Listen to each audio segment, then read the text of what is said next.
Good evening, welcome to WooTube. My name's Baran Woo, and today got some new equipment. I've had to move myself here a bit. Had to have a bit of an upgrade in preparation for UK Nats. So I got myself a much nicer camera up here. And some other bits and pieces, and I'm trying to upgrade my stream quality as much as possible. I spent probably way longer than I should have on Sunday trying to work out the best way of sending stuff from one PC to another PC, so I can do so I can have two PCs. Because, well, at UK Nats, let's start at the beginning. At UK Nats, we've got a lovely little stream room. It's actually really, really nice. Perfect little room, just off to the side, just away from where we're going to put the streaming table. But obviously, I need to get all the signal from where the table is to that room. And so I spent a long time trying to work out the best way of doing that and doing a load of stream tests, and some of them coming out pretty bad until I found a good solution. Good evening, Neil. Yes, Jemison is happening today, and Cinderin, very good to see you in the chat. Yeah, so it's going to be fun, but I think I'm feeling a bit more prepared. London, what happened to not going to talk about all the lats? They're boring. So yeah, we're going to start off by talking about all the lats. Firstly, I do need to make a small apology. because I said all the lats were exactly the same, although there were differences. They were all like kind of doing the same thing. They just picked a console and then played the other cards. And I was wrong because I didn't actually look through all the lists properly. Shout out to Tack, who was playing a completely different build to everyone else. This is very, very similar, I believe, to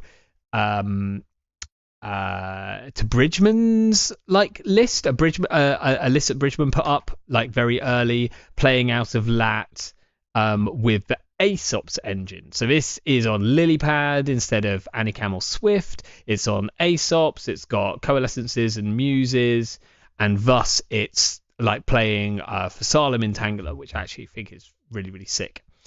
We can talk about CTZ since he linked an interesting list in the write-up. Did he? Wait, did I miss that? I might have missed that. But anyway, I was like mulling over some things when I had like half an hour to go spare at work, and I thought I'm just going to have a little look at the lats because I was kind of interested in what the correct lat was, I guess, would be a thing. So I did what I did last week and I imported them all here. So we have every single person's lats, and I did some I ran some diagnostics, if you like. And London, I have exactly that. I have made the Venn diagram of these lats. So for that, I can move to this page here. So this is all the lats. This is all the lats from the top 8 at Worlds, with the exception of oh wait, I need to go to I should be able to here. Like obviously there's this is tax lat. This is Aesop's build, so I've not included this in my musings, even though some of it is fairly relevant. But it kind of throws things off because it's playing a different thing. This is all the, I'm going to say, event-based lats. And yeah, so we can see some of the like big changes. Hopefully this is like viewable on your screens. I know it's probably pretty small. But yeah, CTZ was on like free bravado because he doesn't believe that Iceless Fule and NEH exist. Like I have played free bravado lists into corps which just don't put any ice down, and my word, is it sad. But I can see that it's like just a good card. CTZ was also the only person not to play DJ Fenris. I think he calls that out in his write-up. And then we can see like this, a bit of a mixture here of, particularly what I was most interested in was the Icebreaker suite, right? Because we've got some people on Cleaver, we've got some people on Pressure Spike, we've got Soccer just running the 2 Propeller, we've got some people on Unity, some people on Euler, and I think one Buzzsaw, again Soccer. But really it's kind of where the cards interlink that I'm really interested. I wanted to put, okay, what is definitively the correct lat list? So if we skip past tax list here, and then I pulled up these Bravado is very on brand for CTZ. Yeah, Bravado is very much a send it card, right? Although so's like Raindrops, and I wonder whether like Raindrops you can at least play into assets a little bit better, but I totally get it. So also, like, you know, he made top cut. I can't really say too much. So the cards which were in all of the decks, okay, this is in every single one, so all 7 of the event-based lat builds. All have free creative commission, which is a banned card. They shouldn't be playing it. All of them ran 2 deep dives. And this is like the minimum. Like some of them might be playing more than this. Like for instance, all of them played 2 diesel. But we'll get onto that 3rd diesel in a second. All of them played free dirty laundry. All of them played a single copy of lat. All of them played at least 1 overclock. All of them played at least 1 pinhole. All of them played at least 1 propeller. And I think the propeller is like super key because I did a lot of jamming of Timmy Wong's deck after like the Worlds weekend, and I actually had quite a lot of success with it, more than I thought. Like I'm playing Ayla and I'm getting wins. It's pretty cool.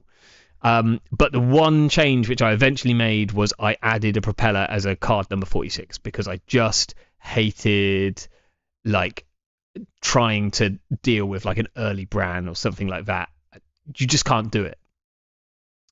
All were on 3 SMCs. All of them had at least 1 Simmel chip, and then every single one had 2 stone chips, at least 2 gambles, and 3 trick shots.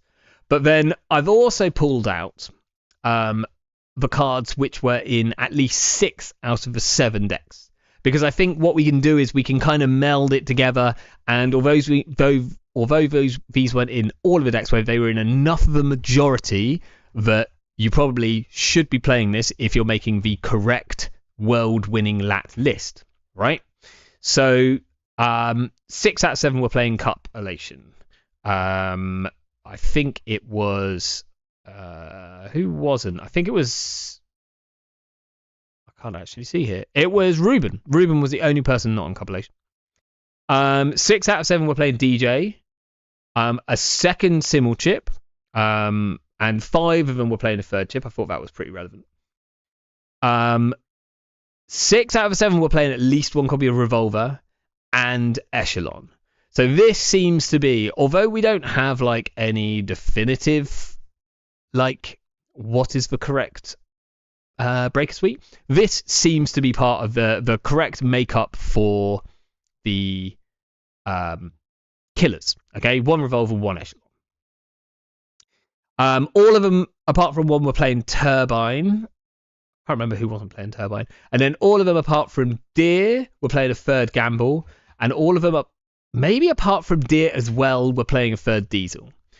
D preferred the extra stone chip. And to be fair, like I really like the way that D goes in their write-up about why that stone chip is so important and about being able to like always trigger lat, and stone chip really helps you be able to like always trigger lat. It's like force them to res a spin doctor and then you're like, cool, I'll crack a stone chip and then I still draw. So good. They were pretty much all playing the second overclock, and notably all of the Swift decks were playing a third overclock, and then all of them were on 2 consoles, and here the choice was either Swift or Anicam. Soccer was on 3 copies of Anicam. His is like the most like I'm just going to put the cards in which I want. And I split them up on this screen so you can see like it's all the Swift decks are up the top, and all of the Anicam decks are down the bottom, and all of the Anicam decks were on a copy of Hannah Wheels. So you can kind of add that in as a like, if you choose Anicam, then you add a Hannah, which makes a lot of sense. You need that extra click from somewhere. And so then we end up with this. This is the best. This is where you should start building your I'm going to win at Worlds lat deck. Obviously, you don't play 2 Anicam and 2 Swift. You pick your poison there, and then you slot in a Hannah if you're on Anicam. Notably, all of the Anicam decks played a single copy of, at least a single copy of Telework. Notably because all the Swifts played an extra copy of Overclock. So I think that's where the additional money goes in there. But this is like a good start. Your Icebreaker Suite is mostly taken care of. You need to decide on what your additional barrier breaker is going to be. And the choices are either Cleaver seem to be the most like used. Pressure Spike saw a bit of use, and if you need the influence, then that's probably the choice. Or you could go double propeller, which has its issues occasionally. And then, so yeah, this is like the world's winning lat list essentially. But I thought that was actually quite interesting. So, apologies to the lat players. It wasn't quite as boring as I first suspected. And there was another list which I feel bad for overlooking because I did specifically not talk about the Hashiko lists, and I don't think I've ported it across. But if you haven't seen Brandon the King's Hashiko list from Worlds, it's wild. Like it's actually very interesting. It's running like 1 alarm clock, 2 boomerang, and it's a really good like call. Apparently, so according to Cinderin, let's have a look on Null Signal Games. I'm assuming this came in here. I should have just opened up the first thing which came up there, which is like always supported formats because that's what I look at the most. And then let's go to the blog. Here we go. So, fresh off the press. District and Mega City Championships apply now. The organised play team is excited to announce that applications for both the 2025 District Championships and 2025 Mega City Championships are open. Be a part of a new era of organised play with Null Signal Games. So there's an application form which is here if you want to run either a District or a Mega City. District Championships essentially are kind of taking the place of regionals. Mega cities are taking the place of nationals. So they're, and to a point, I know that NSG aren't using those terms exactly because it's not about that. They're getting away from that term for reasons. But yes, you can now go and apply for these. So it says once applications close, and they close on a date. Don't actually know when it closes. Maybe it says if we click on here, apply now, it might give us a date. By completing this, blah, blah, blah, blah, blah, blah, blah, you will receive a response within 3 weeks on the status of your application. It doesn't tell me when I need to apply by. Jeff, you're in chat. When can we do it? Yeah, I won't comment. People can call it whatever they want. Yeah, fair. It says by the cutoff date. When's the cutoff date, Jeff? Because also I need to make sure I apply, or we apply. Bristol does. So it says once application is closed, organised play will review the submissions and make selections to best serve the player base in different areas. District Championship event organisers will be sent an email with instructions and will be given 1 week after that to complete their purchase of the prize kit. And then Mega City Championships will be sent similar instructions at a later date. Because Mega Cities are running later in the year. I can't remember the exact structure, but I know that districts are like between January and April. In fact, it says it there. Between January and the end of April.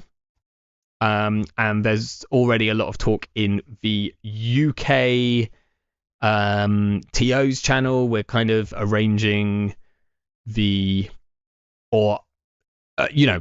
don't know that we'll get the districts that we're going for, but people who want to go for districts have all like mentioned that they want to go for them, and then we can space them out around the country so that they don't overlap too much. We've got prize structure. District championships will cost $65 US. That's an amount of Great British pounds. Includes 4 playmats, as well as top 8 and top 24 card prizes. So no door prizes as such. I know that I think we, as the UK TOs, we're looking at adding additional prize support, which will probably cover participation prizes. Mega City Championships will cost $120 and include faction pins, playmats for top 4, card prizes for top 16 and top 48, and non-card prizes for the top 8 to be determined. And that includes shipping. Marvelous. There are some restrictions. Must be run in standard format. Sorry, Eternal Heads. And then it's got some application recommendations here. So stuff which you should probably think about if you are wanting to run one. That was put together by Crawl. That looks like a very well put together article. So get your stuff in.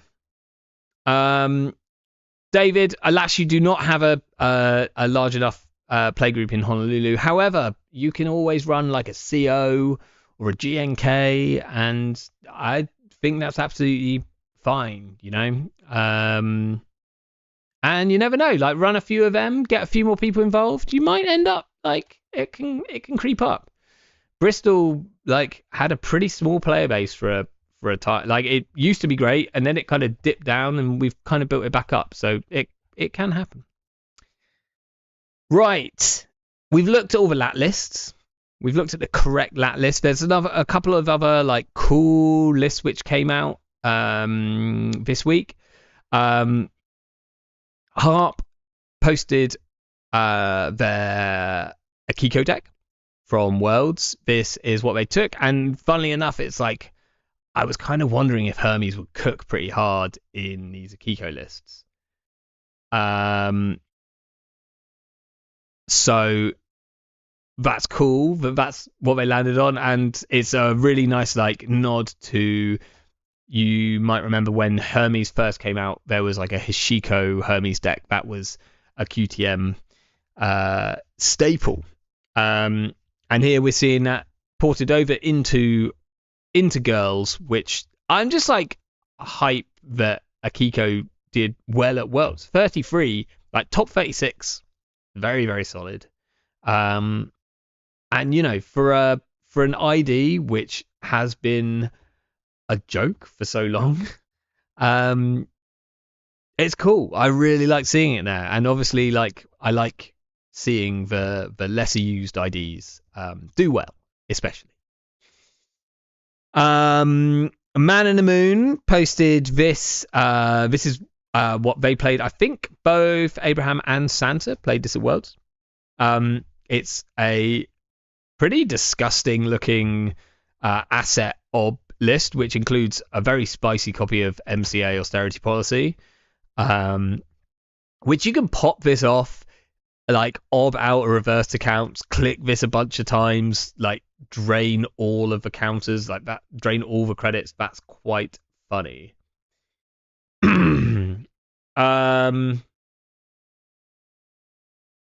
Meteor, what does this is day 2 mean? I'm missing that. Probably not gonna watch, but drop by. All right. Hey. So yeah, this looks quite mean. It's like running a very svelte operation, like just one of each of the operations and then all the three ends of the lines. So you just probably hope that you don't get like mauled or imped. This is day 2. Oh, right. Yeah, this made day 2. Yeah, definitely. Absolutely. Soccer posted his Worlds list, which I don't know why I've brought this up, apart from the fact that it's nice to see, like, you don't have to play free spin doctors. You don't always have to play free spin doctors. To be fair, soccer is on a drudge work instead. But, you know, it's just interesting.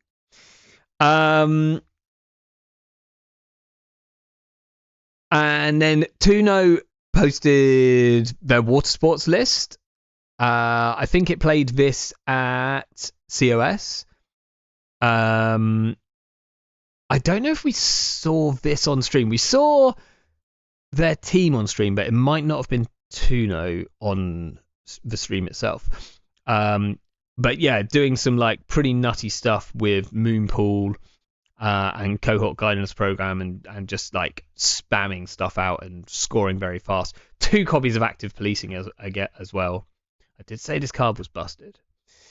This is Jai's list. Obviously, huge shout out to Jai. Did incredibly. Had one hell of a year. And it's interesting because I've only seen people jamming the jukebox Asa, and I'm kind of unsurprised because like Jai's list is just a tweak on his previous version, so it's like not super new and exciting. Whereas the jukebox Asa we have actually seen before. I think it did quite well. It was at like Australian Nats or something like that. It did very well. But like it just didn't. I think it did very well in one of the same tournaments where Shoot the Moon PD did really well, and I think everyone just went nuts for Shoot the Moon PD and kind of just missed everything else that came out of that that tournament. This outfit is just wild, but it's pretty cool. We've got like Jupstag grid in outfit, which I might have to have a little play around with that at some point.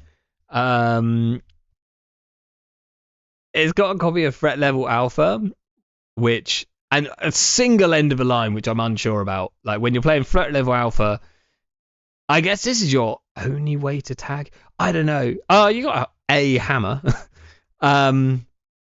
But yeah, this is like pretty crazy.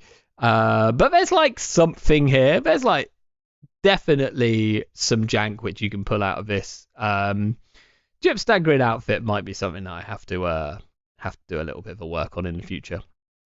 And then also shout out to these lists here, the lose cons lists. This was a Crown of Service team which didn't do very well, but they came with one hell of a bit. All three of their runners were playing 3 copies of Jutinho and just trying to win through Jutinho. And all 3 of their corps were playing Super Deep Borehole and trying to win through Super Deep Borehole. And their write-up is, this one in particular, I think, is the one which I read. And it's just great to read. This is why I really like big organized play. This deck did not do very well, but it got a win, and look how happy they are with the win. Look, Borehole win. That like it doesn't matter that it like lost, got a bye, lost. Doesn't matter. They got a win at the end. They did the thing that they wanted to do, and they came out like having a great time. Yeah. I think this is great. This is a great write-up. It's like good to see. Okay. November the 22nd is the submission deadline. Thank you, Jeff. So if you are wanting to apply for a district or a megacity, I believe both on the same day, November 22nd. So you've actually got less than a month. So get on it. That's kind of a threat to myself as well. Right.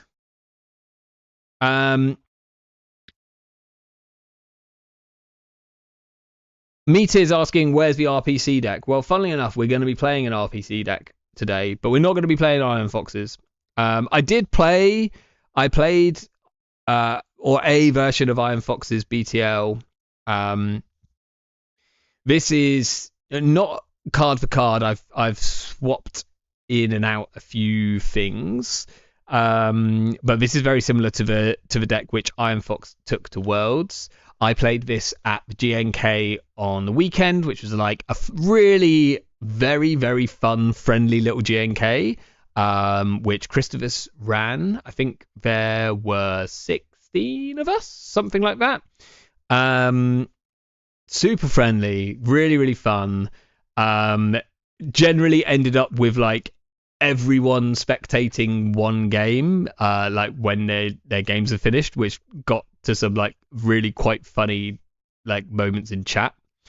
I popped off some pretty big Atlas counters. Like I think I had like 12 or maybe 16 Atlas counters at one point. And this deck is like very, very fun. It immediately dies to Clot. We'd need to like you could drop a Spin Doctor, Atom a Virus, like so that you have something against it, but you're better off just dodging the Clot, right? And yeah, it's got some like pretty wild scoring lines. I won the first game. We played like six single-sided rounds. I won the first game. The second game I should have won, and I screwed it up. On the last turn, I had like 3 Atlas counters left, and I thought I had 1 credit, which means that I needed to pull to hand. Like it was, the runner was running on R&D last click. So this, like, I had everything, or pretty much everything I needed to win, because I had all my Atlas counters, but there were still 3 copies of Slash and Burn in the list. And so I pulled 2 copies of Slash and Burn to my hand because I needed all the Atlases were out, so I needed 1 copy of Slash and Burn to score. I needed 1 copy of Slash and Burn to use as a scoring tool, to use as a fast advance tool, and I needed a copy of Audacity so that I can do that all from 1 credit. Okay, so you install the Slash and Burn, you expend the Slash and Burn, that costs you a credit, and you Audacity and you win. Now, what I missed stupidly was the fact that I'd got a single credit when they went for a triple advanced Aket on the last turn, which means that I could have pulled. I had enough credits. I had 2 credits, which means I could have pulled all 3 Slash and Burns, and then gone install Slash and Burn, expend Slash and Burn, expend Slash and Burn, and won. But I was like, this is fine. I'm leaving a 1 in 18 in R&D, and I said that. I'm like, I pulled the 2 Slash and Burns and an Audacity, and I was like, it's a 1 in 18. Good luck. And they hit the last Slash and Burn. And I didn't need to leave it in there. I just misplayed. But it was very funny. It was a funny enough win, but although I was like, well, that was dumb, it was funny. And then in the last game, I essentially should have had it locked up. I was playing against Pogobao, who's on Kit. And I managed to get like the perfect early ice setup. I had R&D was a ice, it doesn't matter, I never resed it, into a barrier, in this case a Theros, into a triple advanced Aket. HQ was a single triple advanced Aket. Now, the only thing that would have been better is if I had a single barrier inside of that HQ ice, but like it should have been fine, right? If you don't know this about Kit never runs out of Lobosome, and they were on Lobosome Kit. And they sparked out both breakers by turn 2. So like, there was no like ability to rush here. But because I drew into these Akets early, what you need to know about Kit is that Kit can have never-ending Lobosome counters, as long as they can fully break a code gate once a turn. If you triple advance an Aket, they cannot fully break the Aket. So they never got an extra, like they got through R&D once, breaking the Aket with like just breaking the first one, breaking the Theros, using the counter that came in on the Lobosome, and then no ability to get a counter back. So all I had to do was like wait. All I had to do was just not kind of screw up, not put ice anywhere else, or definitely not resed ice anywhere else, so that Kit never has the ability to like get get more counters, and then I'd be absolutely fine. I just biotic RP. I already had biotic and RPC in hand. I just needed to draw an Atlas, and I'd be like absolutely killer, and everything would be good. But now Kit could run HQ once a turn for either a single or for a burner. But I wasn't too scared about the burners because Kit can burner me, but then can't go back. Can't go back on HQ, can't go back on R&D. There's no way of then going and getting the agendas if they burner the agendas. But they do burner me, and they burner me and see 2 biotic labors. And they put both biotic labors, obviously, to the bottom of R&D.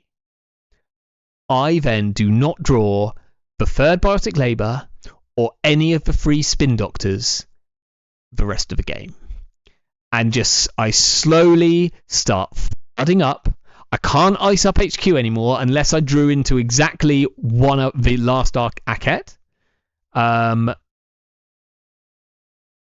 Like, I can't put any more ice there. So I just watch my, like, I'm like drawing once at the start, like I do a mandatory draw, I'm like, well, that's not what I wanted. I like draw one, I'm like, oh, that's like not too great. I just start flooding up agendas. At one point I have to just slash and burn out an Atlas to score it from my hand, to get it out of my hand, because I'm gonna end up with 5 agendas in hand. I just do not draw a spin doctor, which means I can't shuffle the biotics back into the deck. I can't manage my hand, which is just getting like flooded with agendas, and Porcobolo is just taking a single each turn. I'm like charging up all my, like, by this point when I'd scored, if I'd scored, I would have had enough counters to pull my entire deck to hand and probably do a like pretty wacky 5-point combo. Like, it would have been pretty nuts, but I just couldn't draw anything. I couldn't draw a spin doctor, and I couldn't draw a biotic, and I lost off singles on HQ, and it was really quite gutting. But anyway, I was playing this, but we're not going to play this today. We're going to play a different. We're going to play a RLC decks. So this is my Jemison deck, and just in case, because I was trying to work out, I was like pretty sure that I'd already played this on stream. Is that like better? Oh, that's like a bit too much, actually. I was sure that I'd already played this on stream, and I went back and had a look through my recent videos, and I can't find, if I did, then like I played it under a weird name or something like that, because I can't find a stream where I would have played this. So if this looks familiar, tell me now and we'll make something new. But I don't think I've done this, even though I thought I had.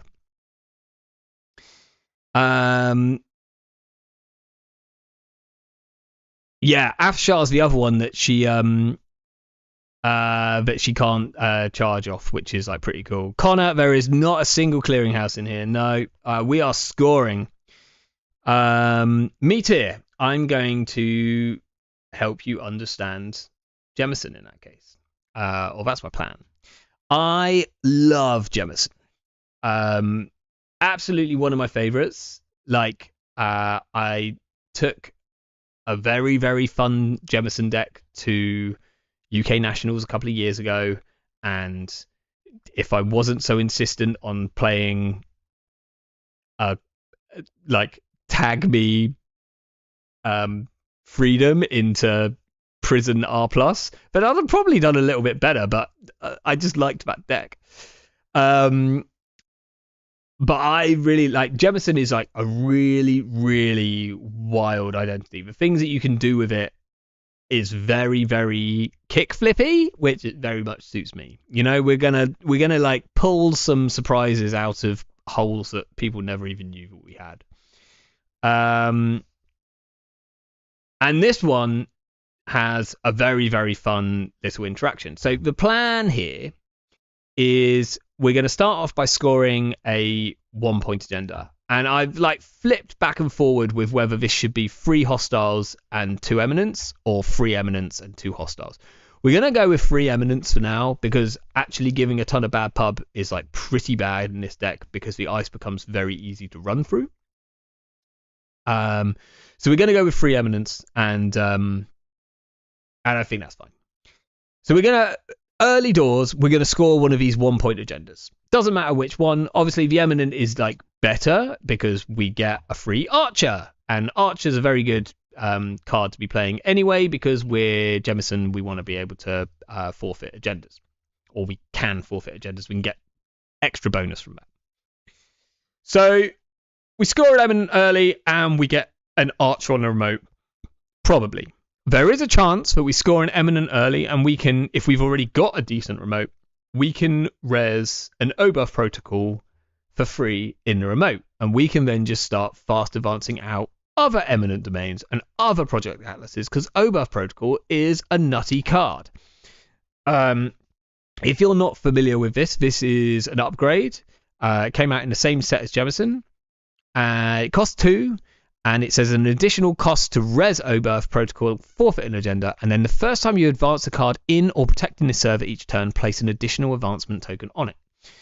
This works with Advanceable Ice, if you want to do that, but it's particularly good with agendas. Obviously, we can fast advance out 3 2s, because we go install, advance, get an Obuff counter, and then advance again. We can fast advance out hostile takeovers for like 2 clicks, and then have another click to like jam a Rashida afterwards, or something along those lines. But most importantly, we can fast advance out 5 frees, and with this deck we can do that from hand. The combo is this: we're going to red level clearance down an Obuff Protocol. Red level clearance allows us to install a non-agenda card from HQ and gain a click back for doing that.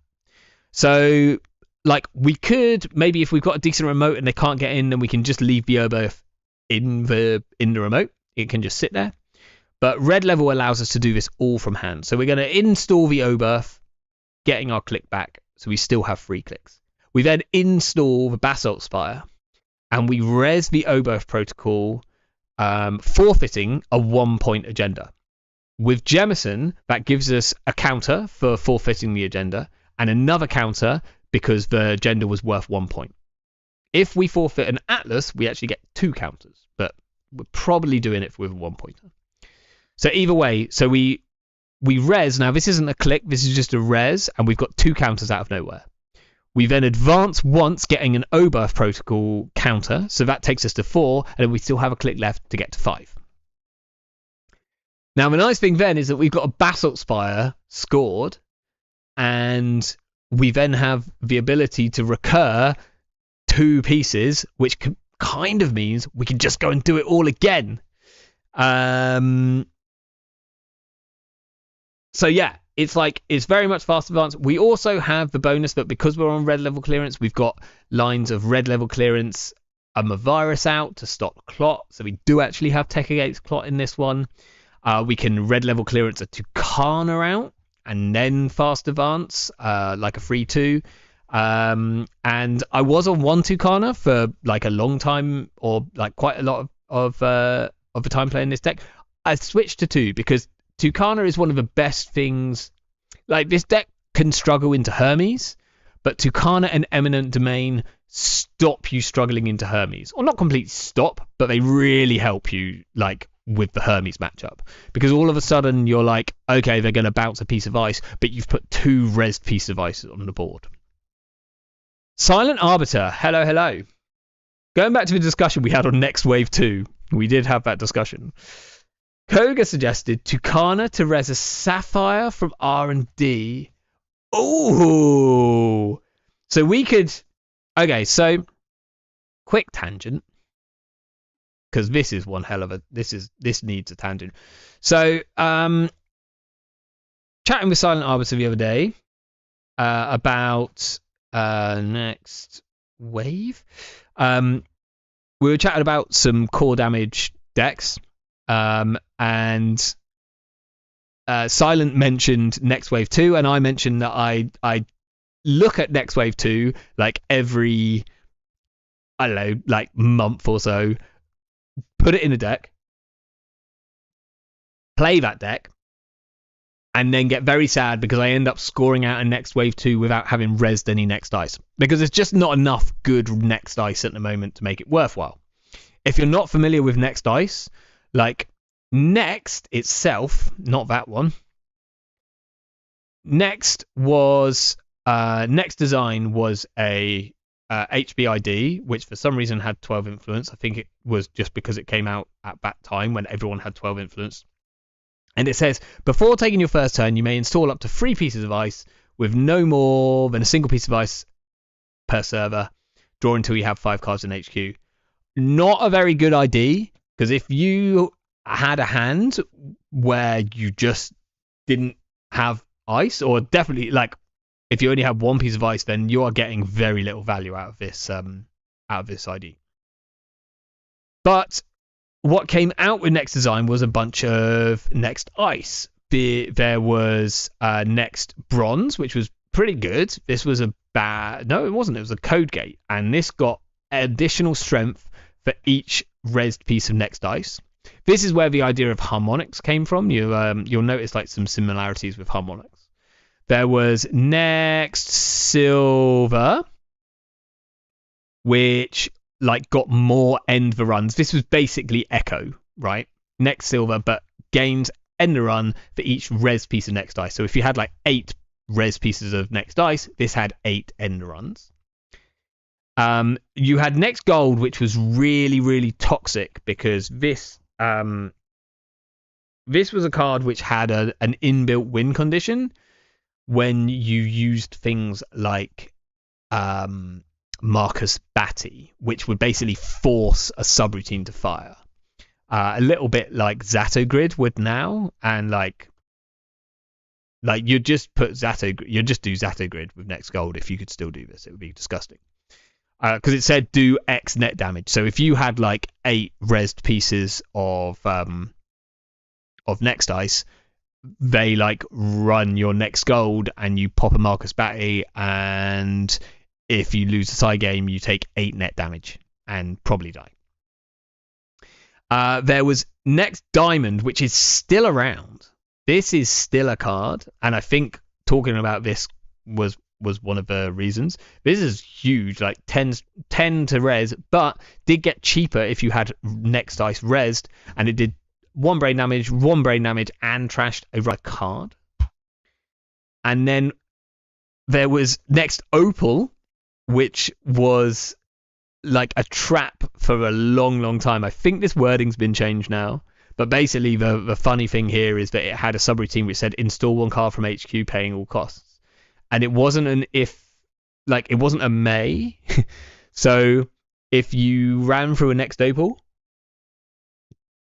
you would have to install the cards that were in your hand if you could, which meant that like you might just have to install agendas on the board because like you had to like genuinely call a judge over and go, I haven't got anything that I can install in my hand. So no one played this because it was very badly written, and it's not a very good piece of ice as it is. And then the last one was Next Sapphire, which is actually pretty good. And this one is still legal. It's 3 subroutines, which is like just enough to even make it like it costs Buzzsaw 2 credits, right, to fully break this. Now you could like let these fire, like none of these end the run, none of them do anything like really bad to you, but they're very efficient for the corp. Draw a number of cards. X is the res Next Dice, so if you've got 4, you can draw up to 4 cards. Add up to that many cards from archives to HQ, very powerful subroutine. Shuffle up to X cards from HQ into R&D, so you've got this like hand like management factor as well. So you could like you'd always just draw the maximum number of cards because you can always just shuffle them back. Very, very good subroutines in terms of like efficiency. The only time you really see this now is if you're playing on JNet and you run into JTFQ, who loves this ice, particularly because like they love these like really combo-y corp decks and the ability to just draw their entire deck. And sometimes Next Sapphire just lets you do that. But anyway, this is like, it's like the only legal Next cards are Next Sapphire and Next Diamond. Next Sapphire is fine. You could play 3 of those. Next Diamond is expensive. You probably can't play 3 of those. If you squint, Sapphire is Drafter.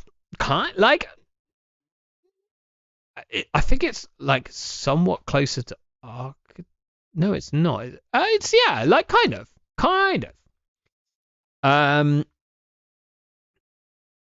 But yeah, basically I said, getting back to it. So I said every time like I try and play Next Wave as a way of like I'm gonna give you like guaranteed core damage, because this says if there's a res piece of next ice when you score Next Wave 2, do 1 core damage. That it was always upsetting because I try and do this, but they haven't run the right piece of ice, or I haven't found the right piece of ice. I haven't found a piece of next ice specifically, so it doesn't go off. Now, Silent Arbiter's comment is that you can run this with Tucana. And I think this might have come from Koga, so shout out to Koga for this. Because you can choose the triggers here, the order of the triggers. So if you score a Next Wave 2 that is on a Tucana, then you can choose to fire the Tucana first. Tucana says you may install and res a piece of ice, paying a total of 3 credits less. So as long as you have at least 1 credit when you score it, you'll be able to res the next Sapphire. So you search for your deck, look for next Sapphire, install it, res it for 3 credits less, and then choose to fire your next wave. So you do have a next piece of ice that is there.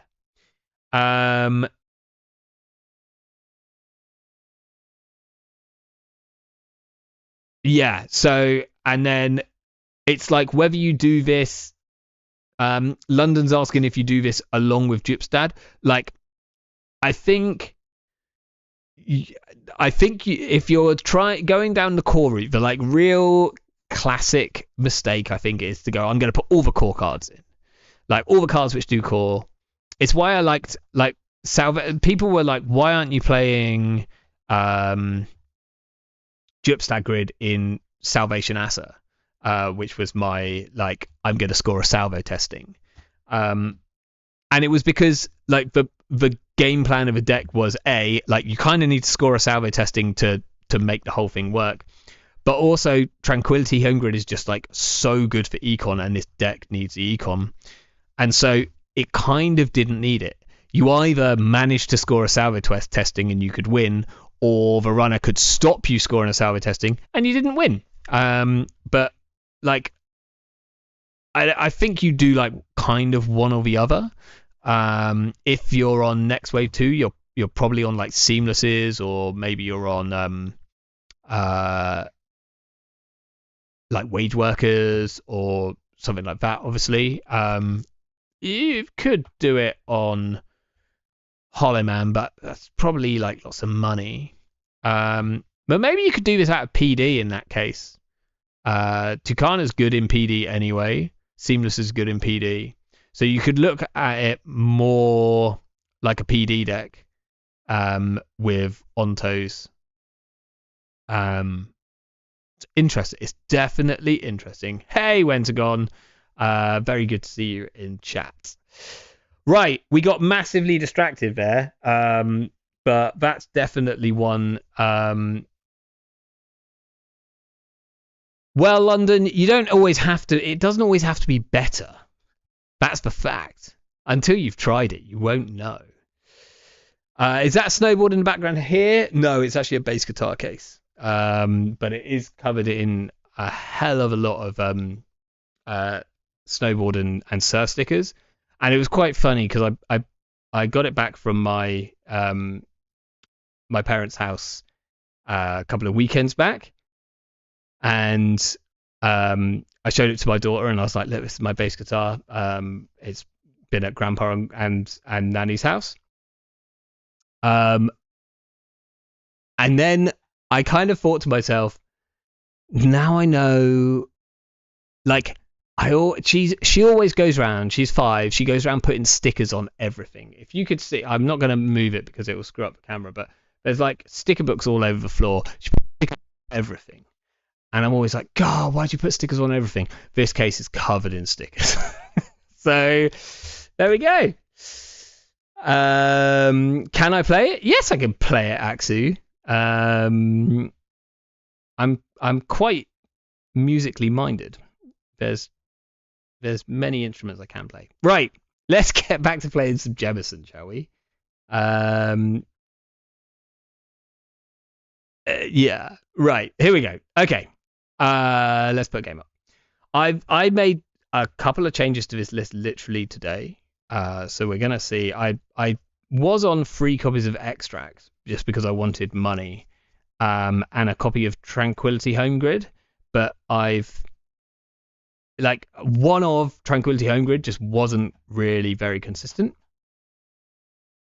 So I've gone to 2 Hands Eyes as the money, and we'll see if that works. Can I play it right now? That means like pulling this whole thing out. I don't need to prove anything to you, Axie. London, guess I can't complain about never played 4-2s. Yeah, really. You know, especially one specifically from the Katara cycle. I want to say Next Wave is from the Katara cycle. It kind of must be. Okay, let's see if I can put my camera to the right settings. Hopefully that is the right settings. I think so. We've got Source in the house playing some lats. Maybe playing the world's best lat. Okay. Not for this stream, but next time you get the urge to build something weird, my vote is Monkey Wrench plus Atman Ari. I'm currently working on a new Monkey Wrench Ari list. Not gonna lie. I think it's hype. I think it's really good. Did we just have a fade transition mid-stream? Yeah. Have you like they've always kind of been there. I think I might keep this as much as like I'm gonna lose this Atlas early. But I kind of like jamming behind a magnet because it's normally quite annoying for Lat to deal with. And we can put the Tucana there as well.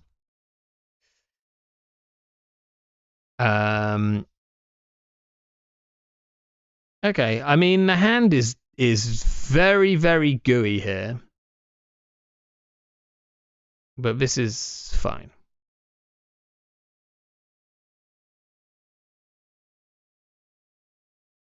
I love Monkey Wrench for being so close to playable and yet so far. I will somewhat disagree, and then everyone else will disagree with me. Do you know something about Monkey Wrench? Did you know it's not unique? Just saying. Found that out the other day. It's an interesting one. But yeah, I was actually probably gonna play that on stream, and then I realized that I hadn't done this Jemison yet. Like next 2 is obviously bad, but Wrench is so damn close. I think it's just fine. I think it's just the only reason that it's like not like hype is because obviously there's other options, and there's other options in Shaper faction, and Shaper is what everyone's playing right now. This is not great, interestingly. So I might search for an agenda.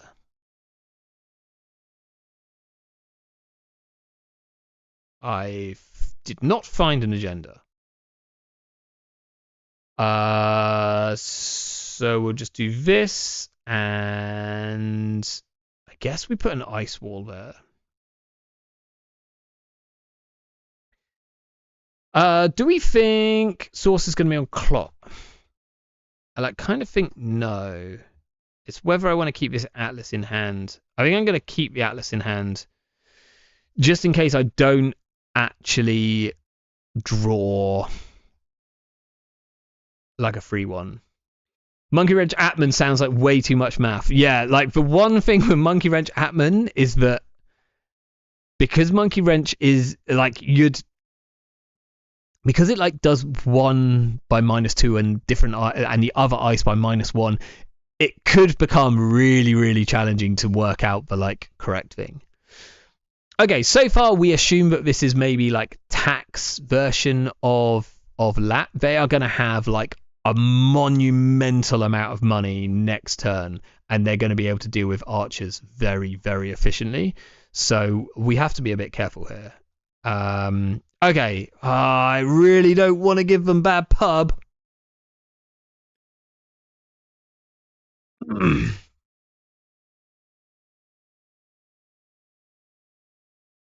Wow, this is actually quite tricky. I think, or do I want to give them bad pub this early?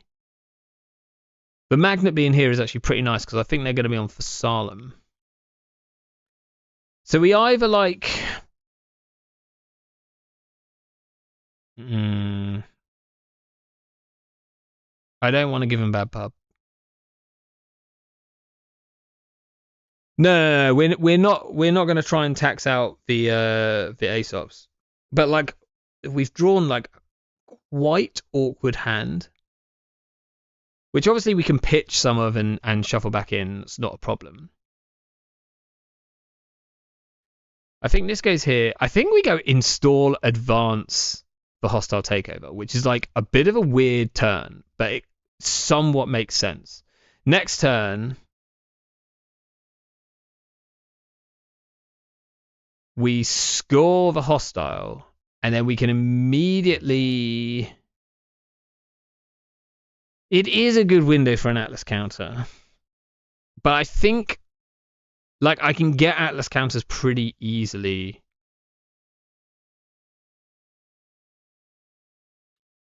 I think I'm going to play a slightly odd play here, which is do this. It might like if it pulls a run, then that's great. We're going to throw out an Atlas. I kind of want to keep...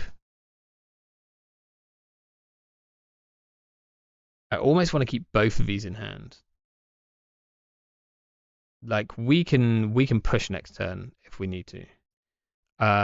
So maybe we also throw out this Spin Doctor. It's gonna get awkward actually. No, we'll just throw out Nemavirus. No, we shouldn't throw out Nemavirus. I've just said that they're on for Salem. Oh, I'm an idiot.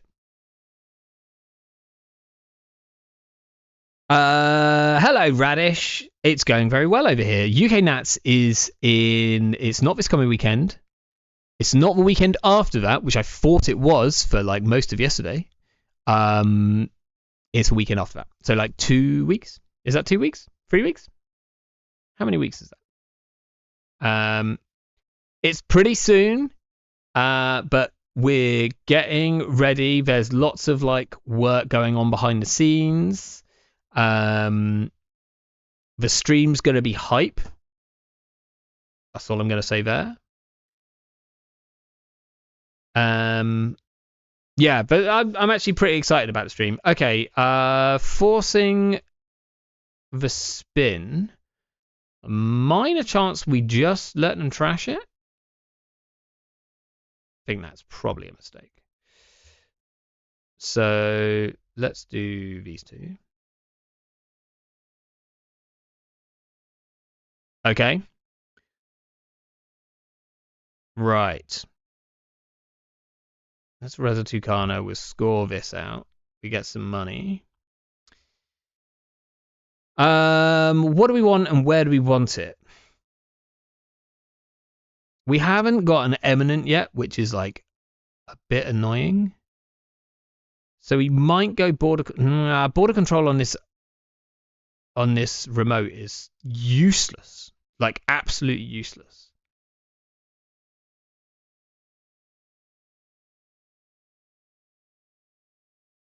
It might be... I don't want to put a Horton. I don't want to show them. So I think we just put some ice on a central. I think we do border control on R&D to potentially stop too much nonsense. Then we'll put this in server 1, ready to potentially score out the Basalt Spire next turn.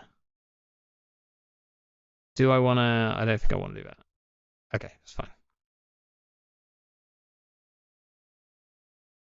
And then we can either score out the Basalt Spire next turn, or we can score out the Atlas with like a ton of counters. which might be correct.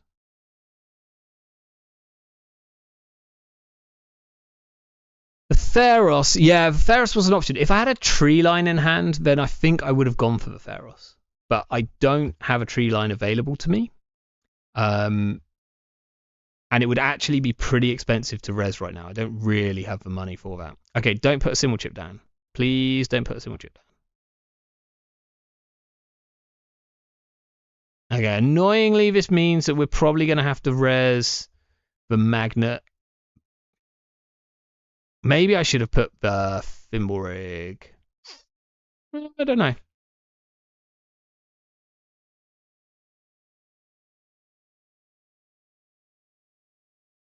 Like, Source has got to be careful here. He might just, like, this 2i server could be something into an archer. I can't remember if I pushed, maybe I pushed out behind a single piece of ice, so it doesn't look like an archer.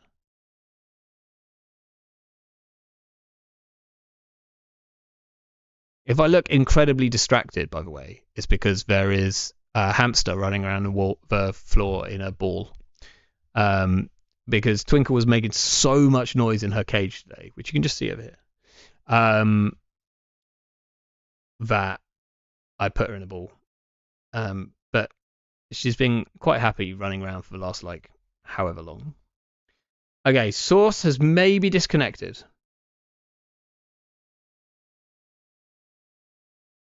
Or it's the longest think about where they're overclocking that I've seen.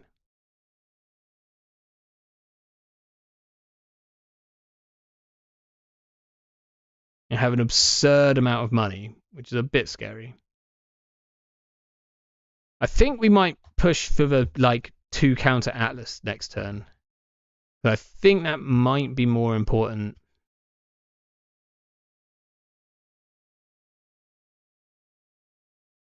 Source, where have you gone? Come back to me, Source. What's your take on renewable energy? I think it's fantastic. I think, you know, everyone should just take all their great big gas guzzling diesel machines and no worries. Well, we res an ice wall here. It at least doesn't cost us much.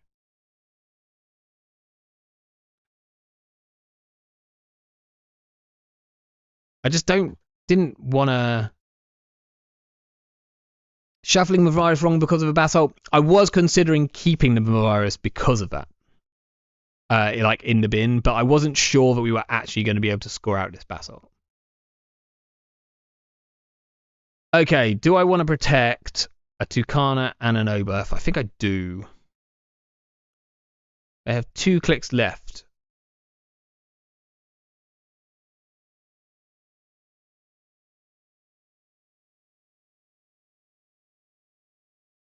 Fire.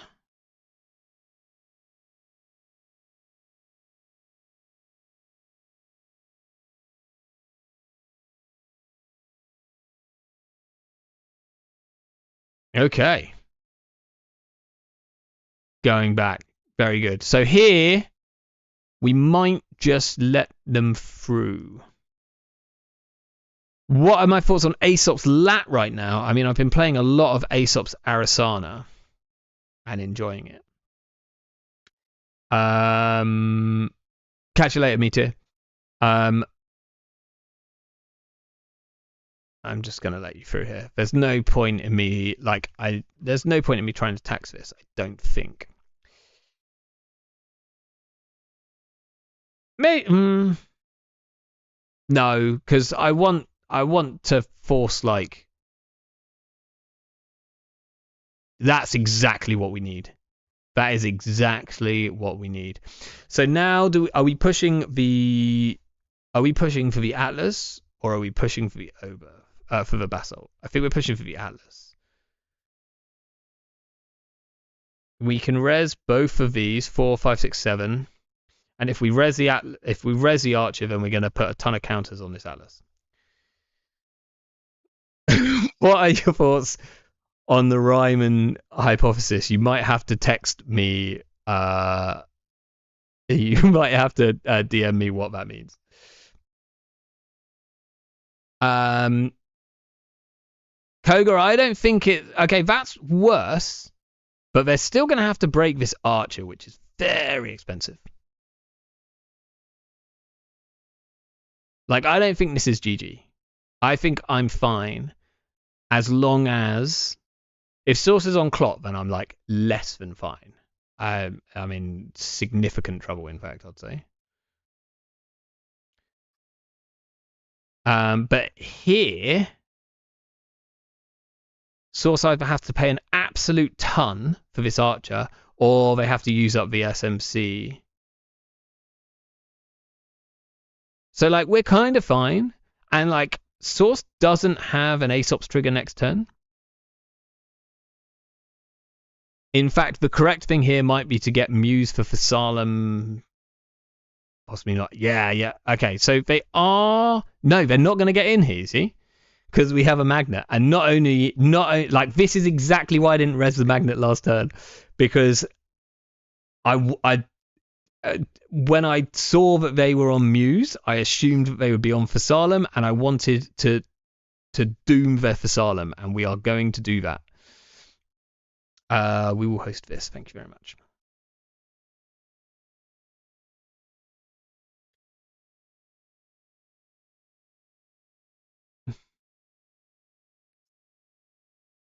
Okay, now we are very poor.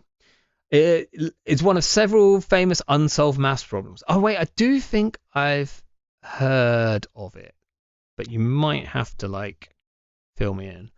Okay, do we go for double Atlas? Maybe we go double Atlas, counter, jam the Spin Doctor in the remote. Just in case of, like, burner.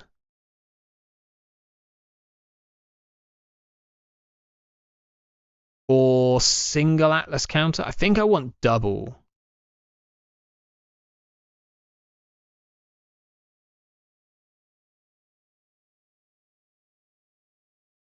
Like, we could... we're going to have to click for some credits next turn. Which is unfortunate. Okay, now they have an Aesop's trigger because they could sell the Thessalem, which is quite funny. Hopefully the archer's still expensive no matter what. Like, we probably click for credits, and then next turn we just, like, click for free, and then the turn after they're just not going to hit the basalt, so we'll be fine. The turn after we'll extract the ice wall. Like, we might have to use this Atlas counter for money, which is a shame. Why haven't you published your solution of the twin primes conjecture? Yeah. I really need to go ahead and publish it, actually. I'll put it in a deck write-up at some point. Oh, that's a problem. We're going to be upset that we can't res this Winchester. Do we res the Spin Doctor? I think we don't. Like, they're gonna steal this Basalt Spire. How bad for us is that? Like, we get an Oberth back, so that's good. Did you hear that the bunk bed conjecture was recently debunked? I really hope that that's a fact. Okay. We resin Spin Doctor or not resin Spin Doctor? Like, we could make it worse for ourselves. At least this way we get some recursion, right?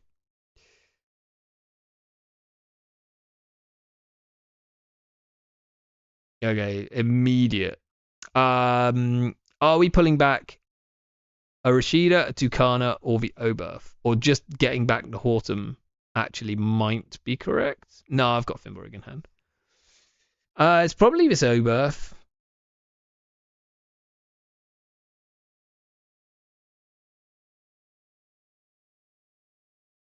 It could be the Tucana. Ice isn't going to do too much right now, so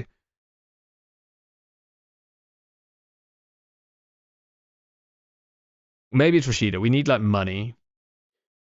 They might like immediately see the Rashida and thus trash it. We're gonna purge virus counters. Why not?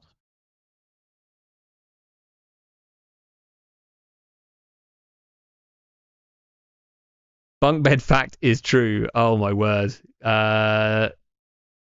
Someone needs to send me the debunked bunk bed fact. Oh, 3n+1. Yeah, 3n+1. I do know. I've pretty much I've got the answer to that written on my arm. It's easy, really, when you think about it. Like, sure. You want to not trash from a virus?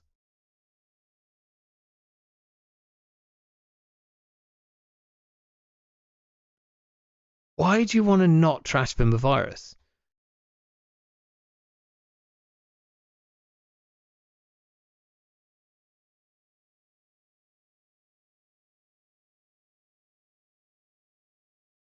Hand, right.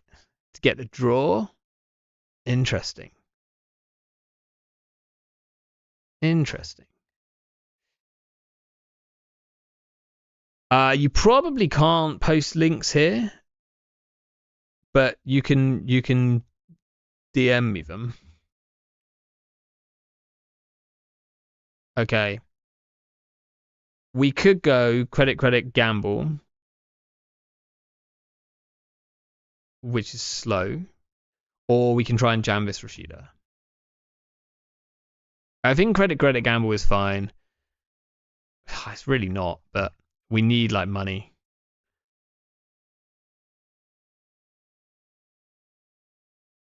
Like scoring another hostile would be the other option. Like just pulling a hostile, scoring a hostile, which maybe would have been better. But I just don't want to give him too bad pub. Alternatively, we just go and get an eminent domain with the Atlas, and then we jam the Rashida because we're sneaky like that. Because then they'll run it, right?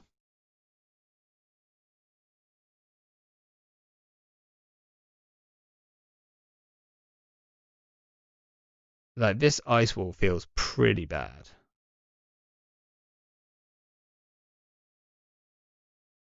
Like we could boost it up to 4 strength.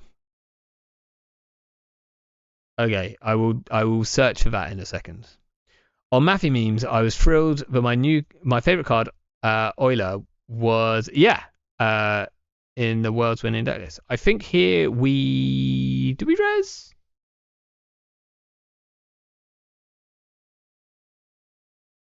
I think we do res. Because I think we want to force. Sure. I think this unfortunately just gets turbine.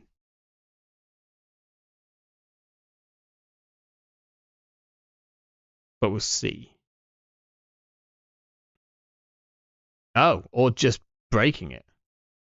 I think it'd be better getting turbine now, right? Might be wrong, but I think if you're boosting it, I guess it's only 3 credits, but it's like 6 credits and then you never need to get it again. Let's see a border control. They missed the Rashida. It's good for us.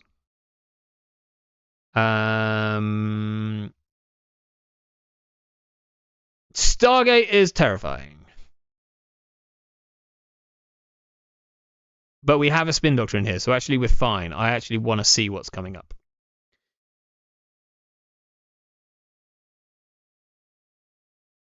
Eminent, hostile, eminent. Holy hell. I found the eminence. Or you did.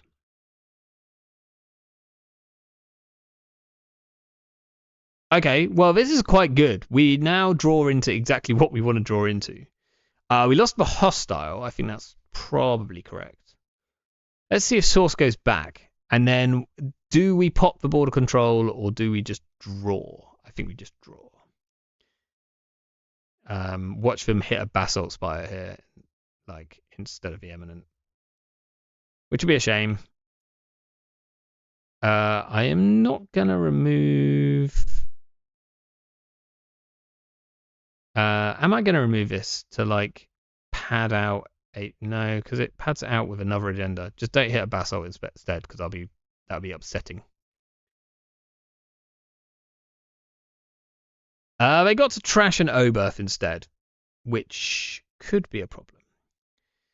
Okay, thinking. So we could just Audacity out an eminent domain.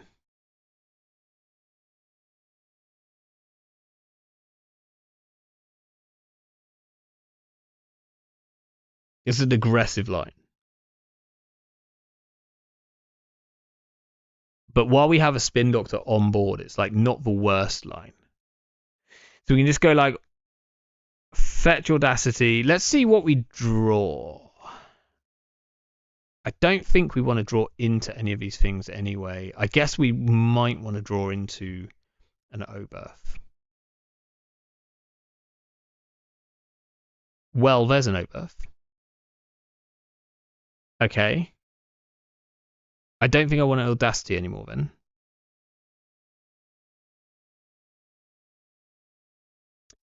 Okay, here's the wild turn. Here's the wild turn. We could... Oh, holy shit. So we could Atlas for a red level clearance to put the Oberth into server 1. We then Atlas for something else. I don't know what yet. We install the Eminent. We res, trashing the Atlas, scoring the Eminent like for 1 click. We can then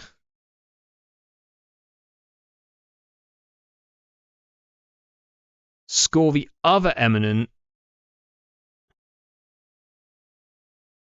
with an Audacity. Do we want to do that? Not really. I think we need that Audacity to win the game. Okay. Or we go for like Basalt Spire. No, because they've got Copulation, right? So we've got to be really careful we don't just lose to Copulation. So I think we have to score one of these Eminent Domains. Or we just jam the Eminent Domain. The remote is somewhat expensive to get into. Maybe we need to put the border control on the outside.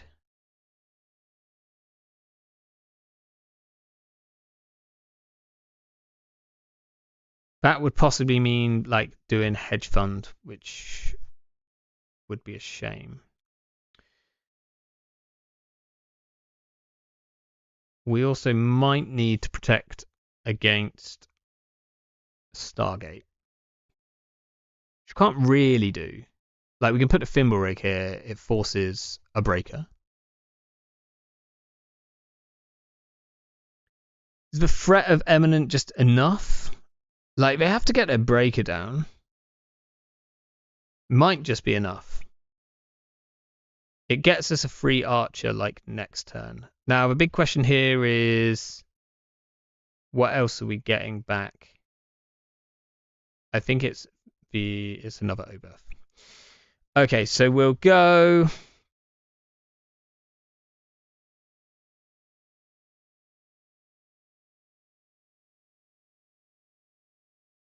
this in 1.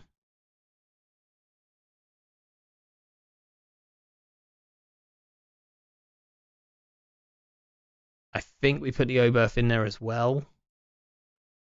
This in 1. And then we either Atlas for a hedge fund or we just take a credit. I think we might need to Atlas for a hedge fund. That feels pretty bad.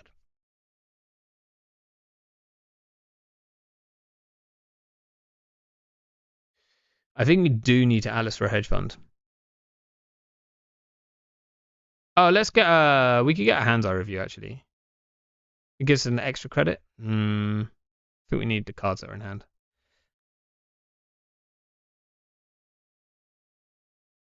Okay. Like potentially doing the wild play. If we had the hostile, if Source hadn't trashed the hostile, then I think we would have done the like we're going to score out 2 agendas in 1 turn play.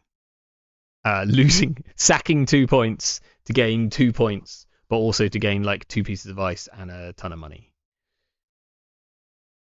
Which I think would have been enough. Unfortunately, if they're on Euler, okay, fine. They're just going Stargate here. We could trash the border control to stop the Stargate. It's probably worth it because I don't think this border control does jack anymore.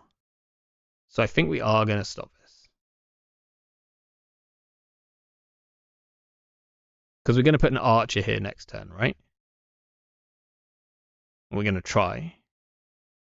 Please don't draw the archer. Please. Oh, that's another actually really good reason to stop the Stargate. It's like if they find the archer, trash the archer, then we only have 2 in the deck. And that's the only thing which we can really use to solidify R&D. We haven't seen a trick shot yet, which is a bit scary, but this would be a trick shot. Sorry, excuse me. Oh, damn it. This would be a trick shot run if I've ever seen one.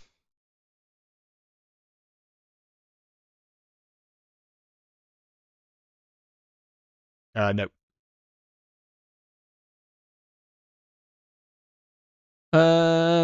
Okay. Don't draw the archer. Thank goodness for that.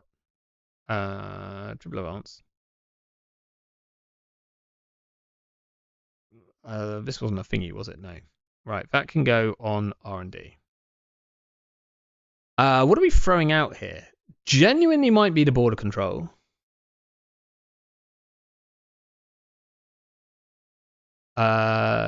Just some virus. I still think no clot. This is a lot of influence. 1, 2, 3, 4, 5, 6, 7, 8, 9, 10. That's not actually that much influence. Oh dear. Might be on clot. We lose hard. Well, we don't lose hard. We have options, and we have an Atlas counter.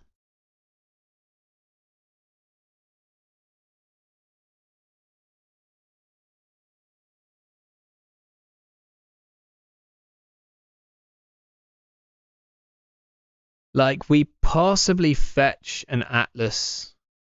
We possibly go Atlas for Atlas.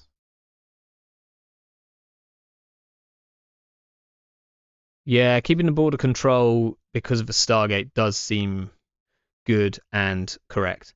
We're going to lose to a single Stargate, though, because we have 2 more Basalt Spires. So the other option is actually next turn, I think we might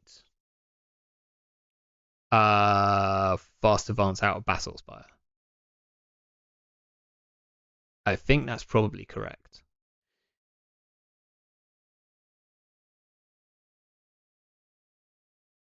It's either Basalt Spire or we fast advance out an Atlas for more counters.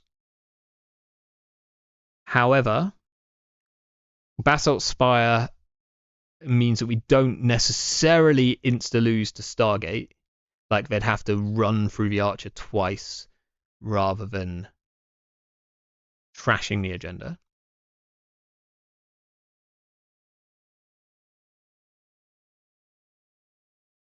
And they'd have to Stargate like click 1, which is like a pretty good start to any turn. Okay, Steve. Could be an issue.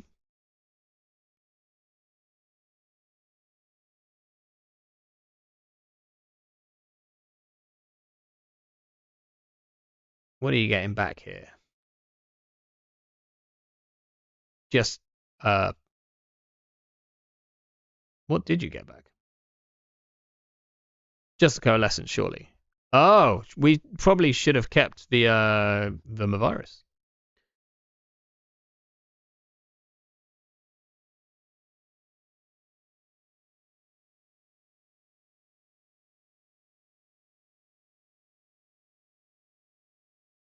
Are we going to lose to copulation? Don't know. Maybe. We haven't seen a single trick shot yet. What's going on? Is there no trick shots in this deck? You can have a diesel. Looks like you're looking for trick shots. Maybe Source isn't on trick shots because you're on Stargate. So like, although like Stargating, seeing two agendas and then trick shotting back to get them is like kind of sick. Okay. Oh, we could play a hedge fund right now. It feels kind of good. Like I could go hedge. Do we want to win or do we want to score? Scoring the basalt takes us to 5 agenda points. I think we need to turtle up more, which is really rubbish. We're going to do this. We might put the Rashida in the remote. It's either we put the Rashida in the remote or we go like either Thimblerig or Horton, possibly just a Thimblerig so we can move the Archer across on HQ and border control on R&D.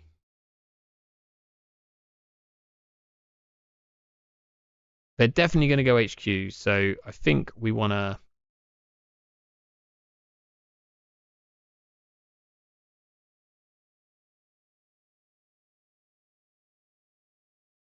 This also looks like it's the Eminent that we drew into. And Source is still not showing like the best way of dealing with this Archer on R&D, so I'm just hoping that that holds. And it might do. Another environmental testing. Double DZ. This is such a greedy deck, but I mean, it seems to have the money for it. We have a way of dealing with stuff. Okay, let's just draw into a Basalt Spire. We did not draw into a Basalt Spire.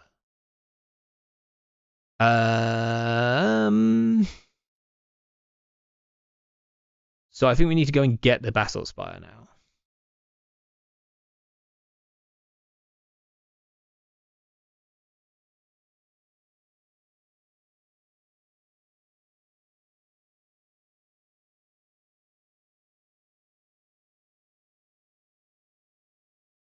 Okay, we're going to go get the Basalt Spire. We're going to stick it in server 1. We're going to say action. Basically, I'm going to try and see if I can get a feel of whether... Actually, Source doesn't really have a good program to trash anymore to Simulchip, so that's like kind of hype.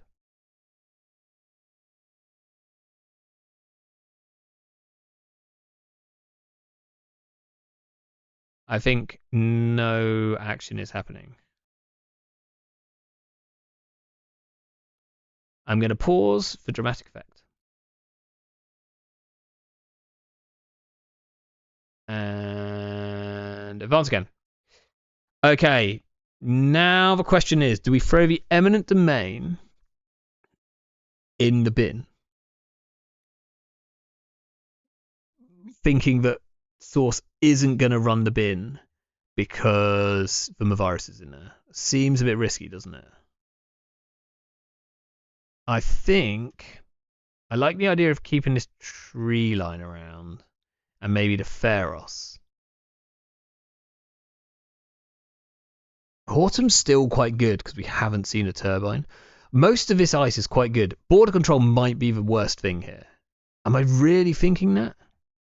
Like, genuinely. Seems wild. I think we have to get rid of one Hand's Eye and a border control. There is a chance that we should have just taken some money that turn, like while we had like too many cards in hand and Hand's Eye reviews to like spam. But at least now we don't just lose to Stargate.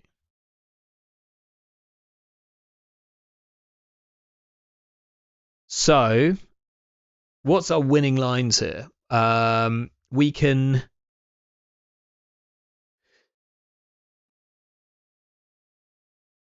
we can score the eminent.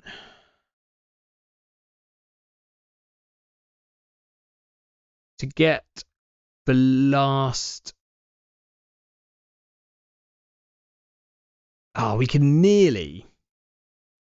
If we draw an audacity, there's a potential turn, and I should have kept the border control for it if that's the case. Of like scoring 2 agendas in 1 turn.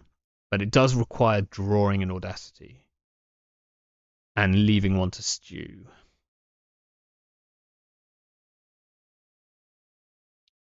Like, it might be a case of pulling down this server so it's just the archer, and then we put Pharos and triple advance of Pharos with the tree line. That costs us 8 to, like, res plus 1 to install.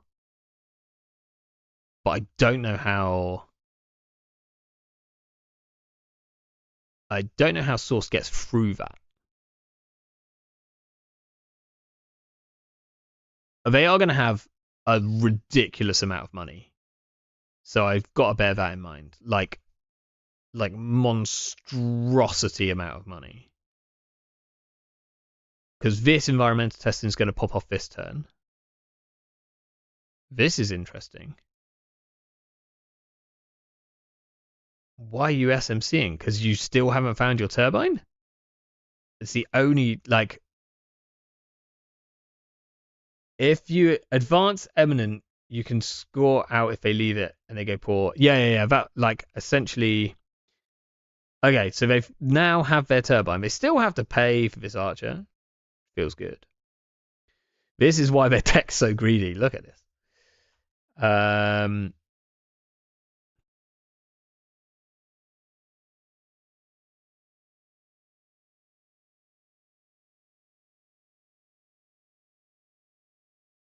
Okay, E-breaking. So now I think it's like Pharos, it's treeline Pharos. Like the Hortum is rubbish now. Should have kept the border control over it, but that's fine. We make these mistakes. I actually definitely should have kept the border control over it, considering I've got a thimble rig here. Have you broken this? I don't think you've broken this. Oh, I haven't done continue to encounter. That's my bad. That is all on me.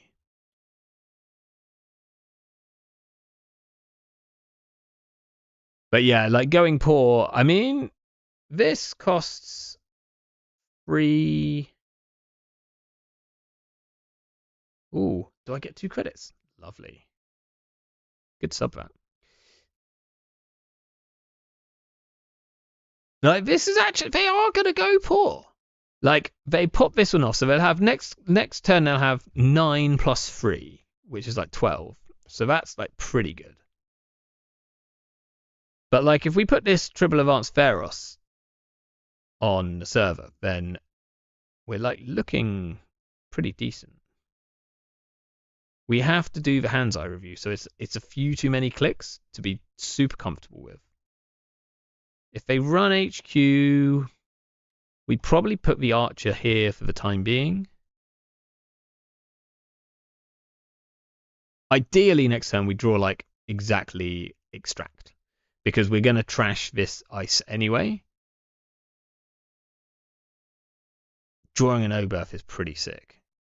We can definitely bait through the remote. And I think, do we need this O-berth? We kind of do. No, we've got basalt counters.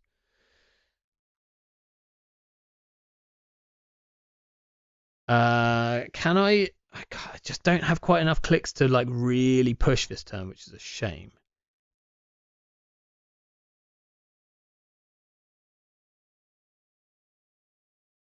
So I think I just like trash this, put this on server 1, put this in server 1, hands eye review for money. This probably pulls them through. It's like we lose an O-berth protocol, which isn't the greatest, but I'm okay with that because next turn we go like tree line on the Pharos. We're not going to res this Pharos this turn. It doesn't do anything. Oh, that's a problem. Okay, well, at least we like baited them through.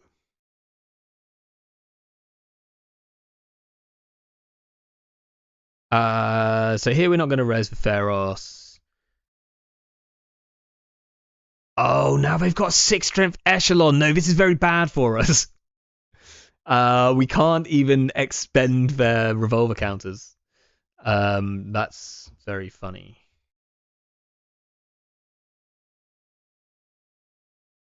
Maybe Source doesn't realize and uses the gun. The gun is more expensive than Echelon here. Echelon is like kind of a broken card. Okay. This cost them no real credits. That's a problem. Luckily, this Pharos is gonna come to our, like, they've just used an overclock. That was expensive. I don't know if they're tracking. Okay, now they can Stargate for like 3 credits. That's a problem. You don't want to break this with Revolver. They broke it with Revolver.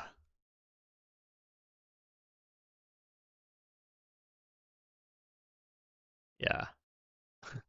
Oh, that is considered a I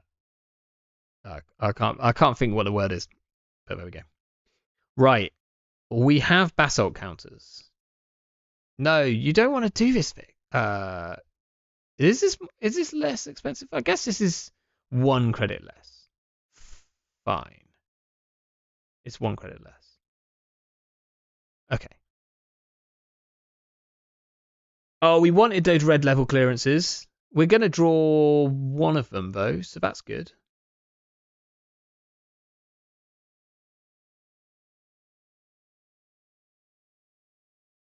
Okay, they're up to 15 credits. Do we jam the Rashida?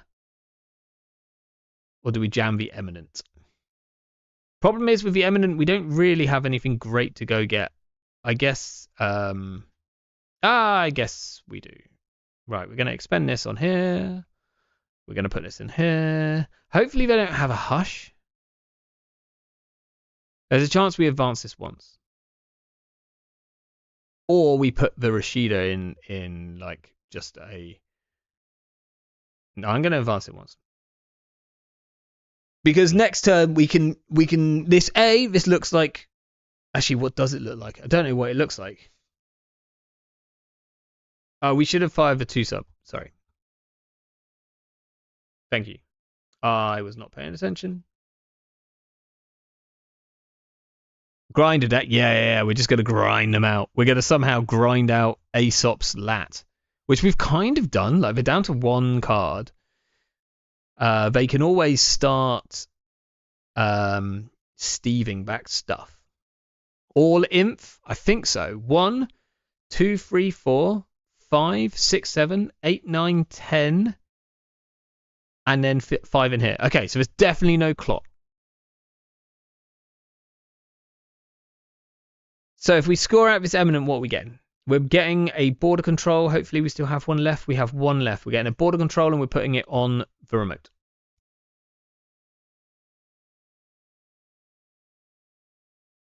The correct play here is just to Stargate, because if they find a Basalt Spire and there is 1 in 13,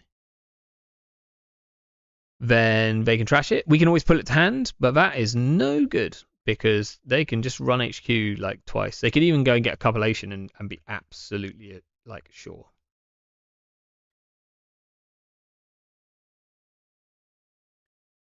No good Aesop's targets here. That feels good. They could Aesop's. I would probably Aesop's or DZM. Well, it depends how long you think this game's going to go. Because here you Aesop's a DZMZ. If... I'll tell you what, maybe we should have just jammed Rashida and gone for, like... We'd have to draw into exactly Audacity and an Atlas, which I don't think is going to happen.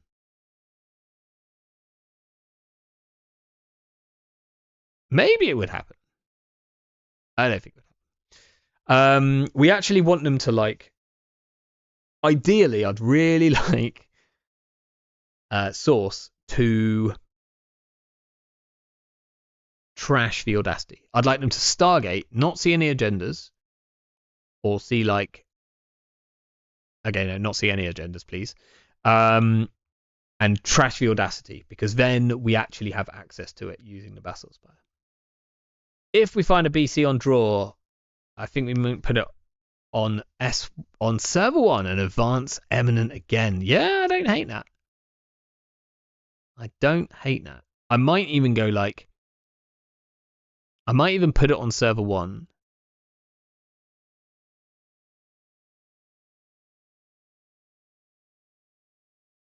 There's an argument to fire Basalt on their turn just to look for Audacity. Yeah, but only if we have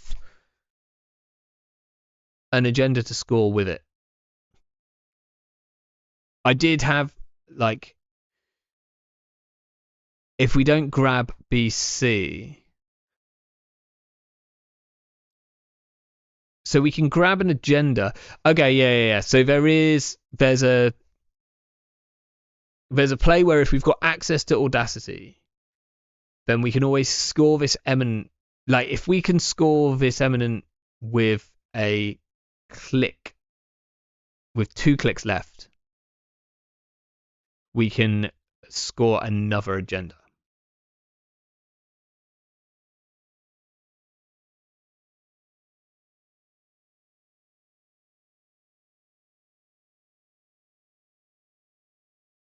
If we had a 1-point agenda in the score area, it would actually be worth it to.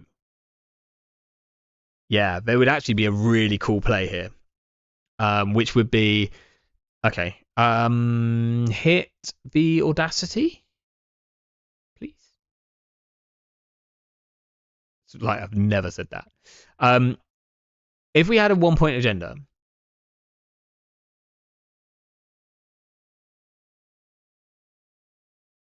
then we'd have a really cool play, which I will try and explain in a second. Okay, that's fine. Source should trash the red level clearance here. They trash for tree line. Worried about us pumping this further, I think. Yeah, so if we had a 1-point agenda in our score area, we could Basalt Spire on like the end of Source's turn for Oberth Protocol. Basalt Spire on our turn for a red level clearance. We could then install the red level clearance with install the Oberth Protocol with the red level clearance. Okay, so we still have full 3 clicks. We res it, sacrificing a 1-pointer, putting the other 2 counters on our Eminent Domain. They have a loss of money here, but this is fine. This is going to drain them of some of it. I don't think that's going to be a problem, London, because we are not going to get the chance to push it. But yeah, we could then like Eminent Domain for 3-2 and score it out using the Oberth click. In fact, we could even do that, like, we don't even need the red level to do that. That would be kind of nuts. That's like a very cool turn. That cost him 12. That feels great. This costs 4. Or they'll pay 3 because they're giving us credits left, right, and center here, which is probably correct.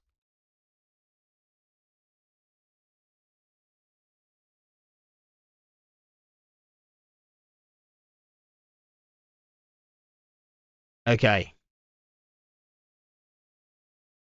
I think we need to like draw. So we don't end up with a dodgy hand. Although like they have access to copulation, which is a problem. We could go draw, install Rashida. Oh, we knew that that's on the top, don't we? Can we... we also then know it's extract, right? I think we're going to... I don't want to, like... I think I'm going to draw the extract. So the problem is, if to click 1, they Stargate. Then they run archives, get a compilation, and then we lose if there's like we just can't. We lose compilation here. So we either try and fill the hand, but that becomes a bit risky for next turn. Surely correct. Draw 2 cards. That's a problem. Gain a click. Draw. Oh, red level again.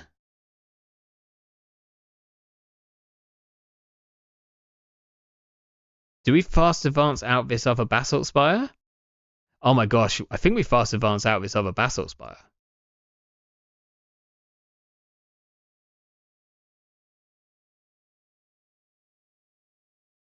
I don't want to IAA it because I think they can get in here. I think we fast advance out this Basalt Spire. I'm worried about being decked out. But it gets another agenda out of a deck, right? We get one of these. Hopefully I've done the maths right here. We put this on server 1. We gain a click. We do this. We do this. This. This. Score. Now we can click this basalt, put another one in hand. We still lose to compilation here. I think we lose. We're gonna lose to compilation. That is what's gonna happen. What have I missed if they can get through a 10 strength Pharos? They have a secret amount of credits. Like they can always just like simul chip back this coalescence for more money. This costs them 12, which is a lot, but one run on HQ, which costs them like 2 credits to get in.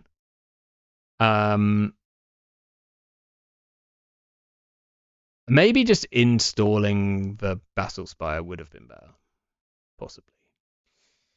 I think they can get in here. Like maybe I'm wrong. Definitely, like pulling them in this direction would have probably been better, but we have put like a threat in terms of the Oberth protocol there. But I think we lose to Stargate. We've got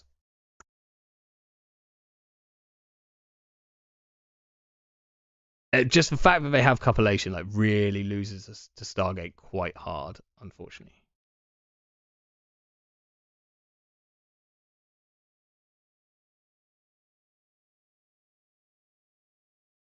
But we can fire both these Basalt Spires this turn, which is kind of funny. But yeah, like Aesops, they're going to have 8 here. Like if they really need it, then they just like go Coalescence in here. They like literally are not on trick shots, which is kind of wild. But like if they run HQ, they're going to have like an extra 5 credits. I guess that's not that, like, because it costs them 2 to get in. 3 if we res this Fimbulrig. Which I don't think we do. How many agendas left? Yeah, good question. Most of them have been removed from game up here. One Atlas, which is how they win. Oh, that's quite funny. That is the only agenda left for them to win. Is the Atlas. And 1 hostile, which we can win with, but they can't. Propeller. That is how they get through a Pharos. Sorry, Brightsides, but like, you can't trust these sneaky shapers, you know? I think it's 5 agendas left. There's no chance there's 5 agendas left. This is like, there's 3 basalts, there's 3 atlases, and all the rest are 1-pointers, of which there's 5, and 4 of them are out of the game.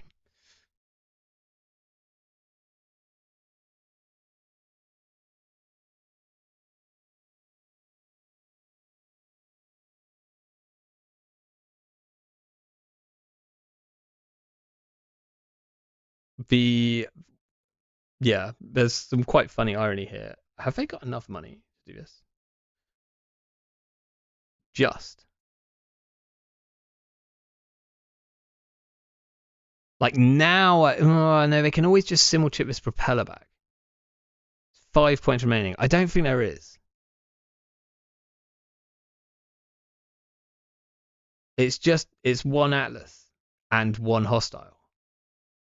I'm sure that's correct. Because we see one Atlas here.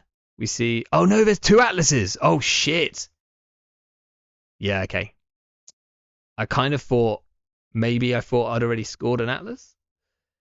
We might dig here for, right, we're going to dig for the Audacity. So we're going to do this. Find an Audacity. We didn't. But here we can put an RLC in hand. And then here we click this one as well. Right? Because this is essentially digging us extra cards. Okay, that's the Atlas that we need. So I think we still get the RLC. Can we definitely draw into the Atlas? We can orbit. If it's not the last card in my deck, it's definitely... Okay. So, best way to do this. Okay, safest way to do this. We go install a non-agenda card from HQ, which is this one here in a new remote. Gaining a click back, drawing 2 cards, sicko, and then server 1, advance, Audacity, score, got there.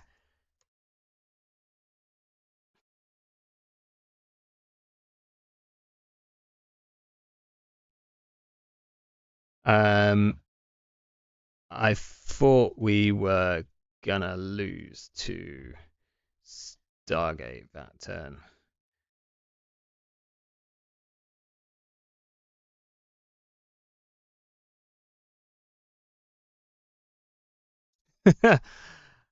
I don't know. Single archer, not so hot against 4 strength echelon. At 6 strength. Okay, that took 60 minutes, which for a very fast deck was like quite a long time. Can you basalt with no cards in the deck? No idea. Add 1 card from Archives to HQ. Hosted agenda counter. Trash the top card of R&D. No idea. Genuinely no idea. Yeah.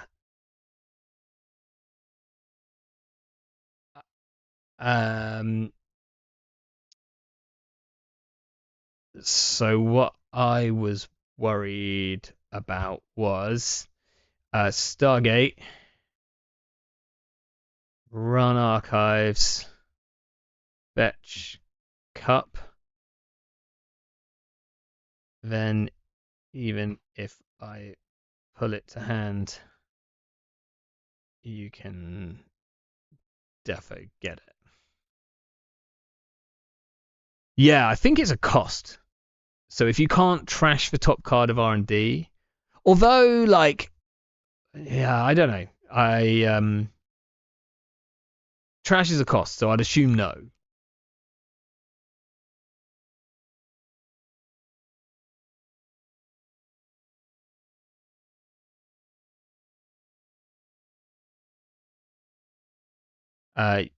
You had a scary amount of money that game.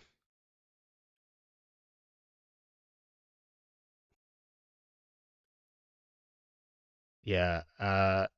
There's the hostile, so that would have also won us. No worries. Thanks for the game. That was some bad. Never doubted for a second. Yeah. We're like, I had that one from the start, right? We all agreed that. Cool. Well, I mean, that did its thing. It did some like absolute nonsense to get there. I'll tell you that. YouTube live. What am I? Corp. Neil, how many games did we get through? One. It was against Source. It went 60 minutes for a very fast deck. It took some time, but we got there. We forfeited almost as much agendas as we scored. You'll be very happy to know that I forfeited an Atlas to score a Basalt at one point. It was like true Jemison nonsense. But yeah, deck did its thing. We didn't draw any RLCs like until really late in the game, which is a bit of a bugger because they would have sped things up a lot. We're playing against FRED, otherwise known as Fred, probably. It's another lat! What a surprise. This is kind of keepable. I would like to be able to play this hands eye review, which I possibly can't. I'm going to keep this because like we can potentially jam quite fast. Winchester is like pretty good for HQ early. Tree line's pretty good to jam behind early. That is quite bad. I think I'm going to hands eye that Atlas into the bin. And I'm just not going to protect R&D and they won't run the bin. Watch this. We can draw like one. Oh gosh! Oh no! Hey Friedan. The nonsense today is red level clearance Jemison. And I've done a Jeff here and drawn all the agendas. They have stone chips, which is good kill protection. Ooh, that's pretty hot. Do we want to try? Do we want to try and jam out stuff on the Tucana? That's good because we've put agendas in the bin. We are going to try and jam out stuff on the Tucana. Unfortunately, this is behind one piece of ice, but that's okay. We will soon have two pieces of ice. And then, hopefully, three. You should always look at Jemison. Have you been looking at it weirdly, like looking at Jemison like this? In a weird way? I assume that's not what you mean. RFG the last agenda, then get the Marilyn chain going. Yeah. Here we will res. Sure. Means they know what they need to get in. Unfortunately, like this is very cheap for Propeller, and they'll probably challenge this, but that's all right. Okay, symbol chip. Looks like they're not challenging it. That is good for us. We're going to get off. Oh, what do we have here? Steve? Or Sable? Sable. Okay. We have one Christian Grid in the deck. Now, the problem is with the Sable thing is now they have a reason to run archives. So that's a problem. We're also going to give him Bad Pub, which is pretty bad. Hostile, and then we might just get... I guess we get Border Control.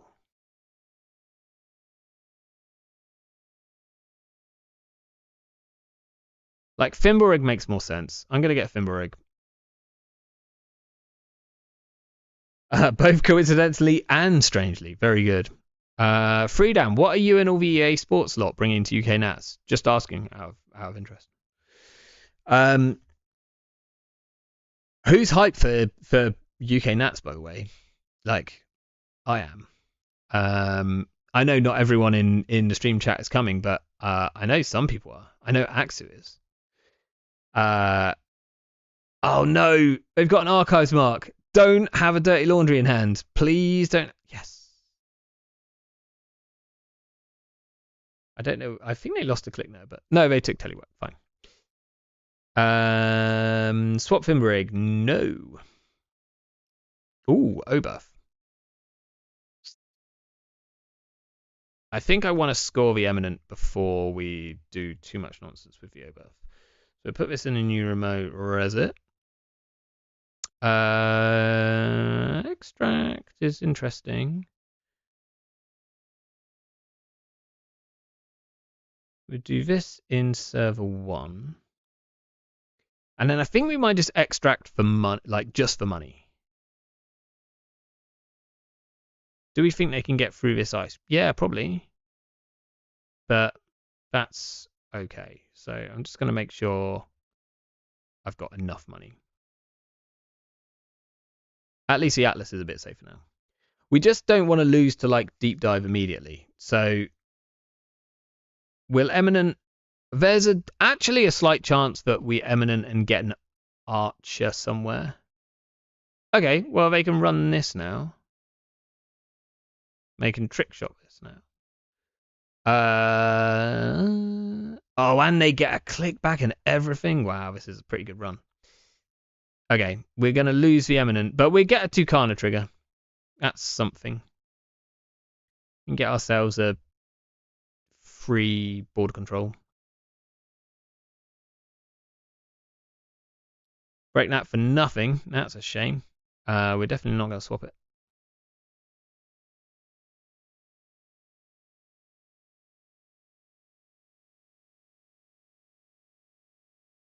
But Euler, they now have to pay 2 credits to get through this this Fimmerig each time. That's good. Let's get a border control and we'll put it on R&D.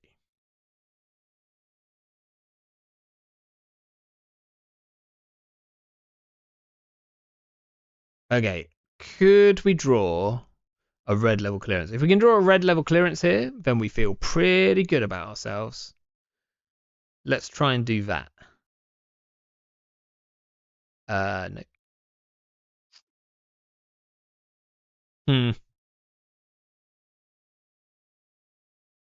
So we can get Atlas with a single counter. Doesn't feel great when this is like quite a weak server. Magnet is actually a real pain for Euler to deal with. Well, actually, Fimmerig is like just as painful. So that's quite funny. Maybe we should have swapped for Winchester. There is a chance. I think we can go like this, this, this.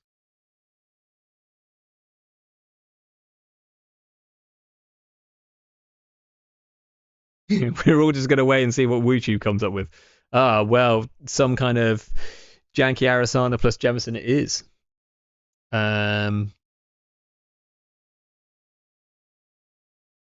I will be playing in the team tournament. On the Friday, and then I'll be commentating for the rest of it. But I'm very much looking forward to the team tournament. I'm going to be playing with Koga and Warlock. Magnet is 4 for Euler. I think it's 3. Yeah, it's only 3 credits, but like that is pretty good. Please don't put it back in all your decks. It really screws with Arasana. Let's get back this Atlas. That feels good. And I think it's probably the Tucana.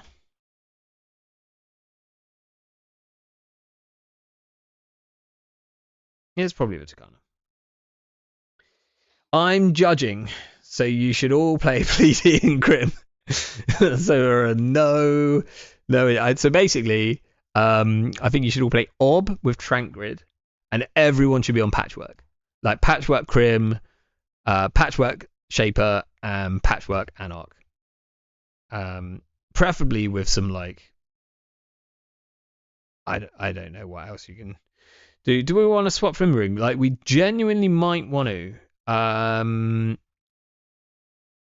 Echelon currently, it's going to cost quite a bit to break this Winchester, so I think we're going to do that for now.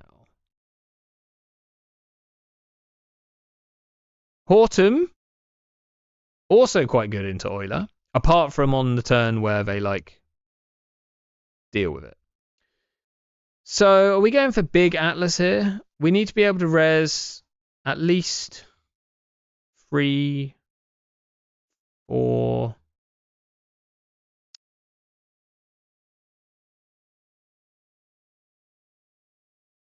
I think I want a tiny bit more money. Okay, well, that's exactly a tiny bit more money. Are we just ditching for hostile?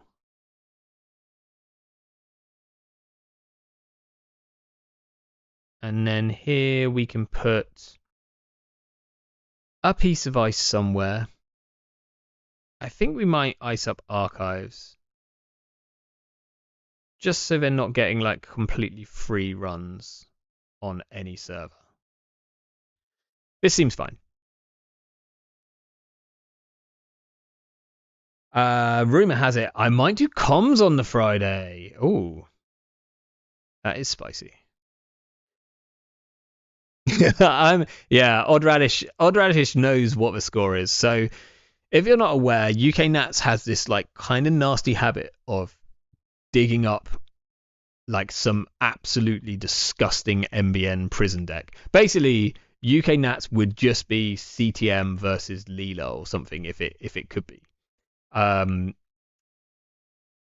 Like they just love the yellow decks. This is hot. Are we popping this Spin Doctor here? Okay, only cost them 2 because of Bad Pub.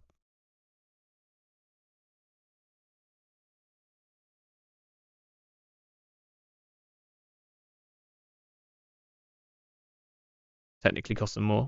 I think I'm gonna res here. I think I res here. I don't want to be able to res all this nonsense. Yeah, I think it's worth it. Have you seen the vegan NBN prison that London built? Yes, I absolutely have. Absolutely have. I've also run into quite a lot of people playing it. Right, let's see what they do. I'm not going to pop the Spin Doctor. Oh, they find the Oberth. That's a shame.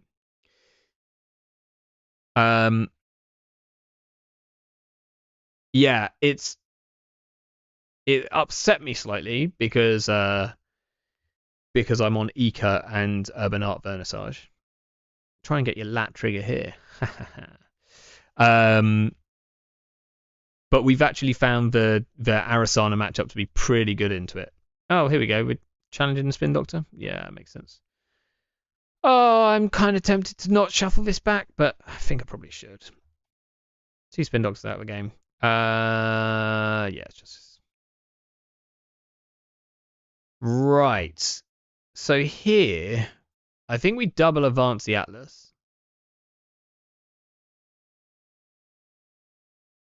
The server's expensive enough. I mean, if they put down another breaker, then it's less expensive. They can flicker the Euler, so we don't really want to like move. We don't want to move the Fimborg here.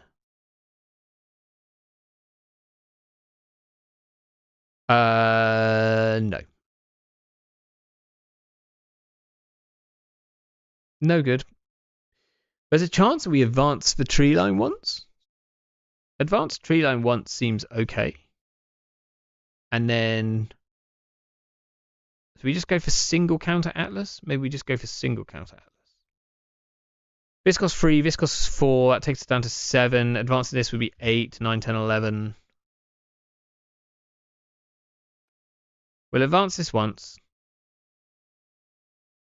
I think we do advance the tree line once. How wild is that?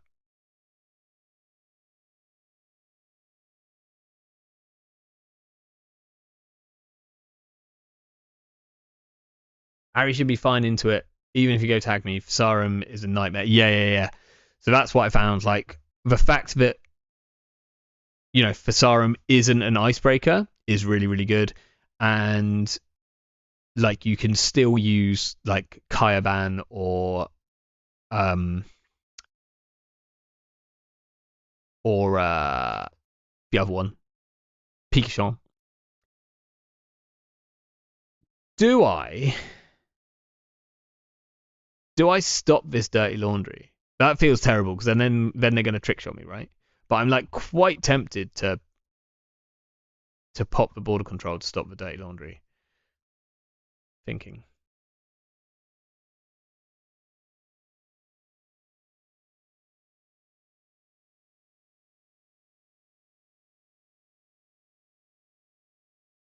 Then I'm like leaving it open for them to trick shot me. Still 2 trick shots out. No, you can just have it. Have the access. Especially as running R&D is click free for them. That feels pretty bad. Oh dear. Maybe I should have, because this looks very much like a deep dive. Well, I think there's no point in firing here.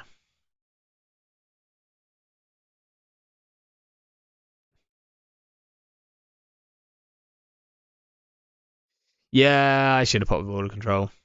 But let's see. I mean, unless they flicker the oiler or they have an overclock. Oh. Hey. Okay. Right. How much real credit? So this costs 3. And the Winchester costs like 5.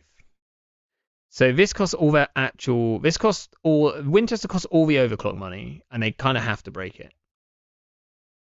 The traces are more expensive. The traces are the same amount of expensive.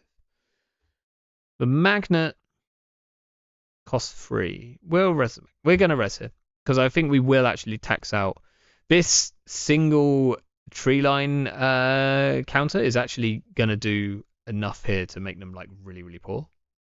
They are going to steal this agenda, though. That's a problem. Here is a good reason for why we should have moved and popped the border control. Because now they wouldn't have the money to do this.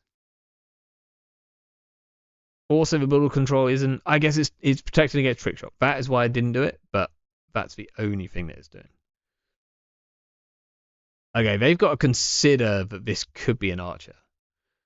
I'm going to give them the old continue.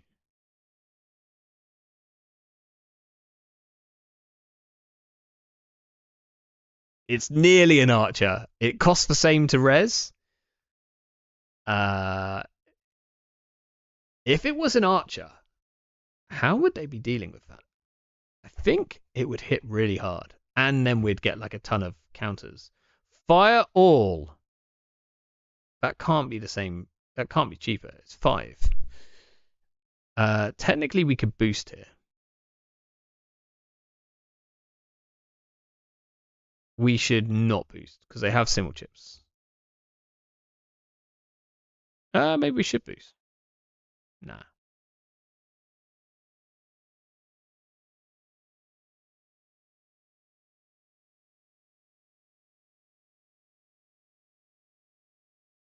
I guess they could let the hardware sub fire.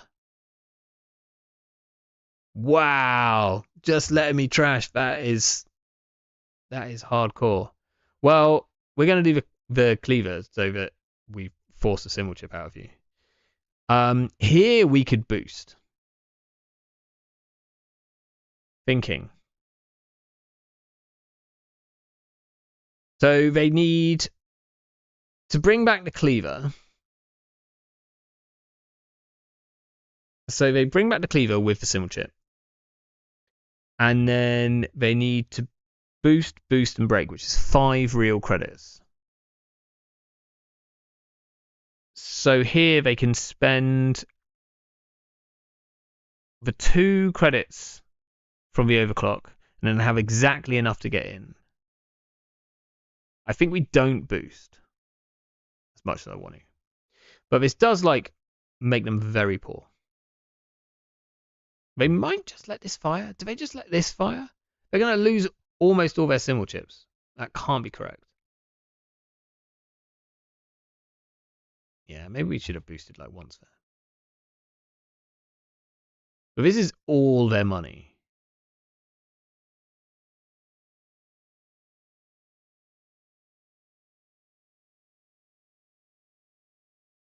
Maybe we should advance this twice.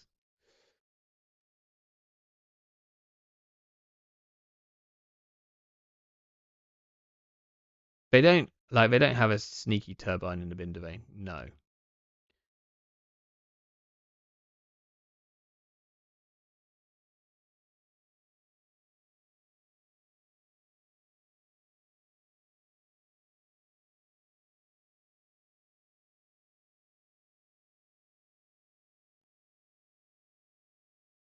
Nice.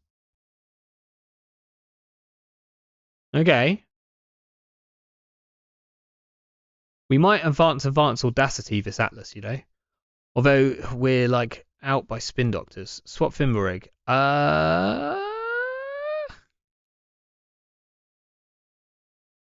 Could do. I think we don't.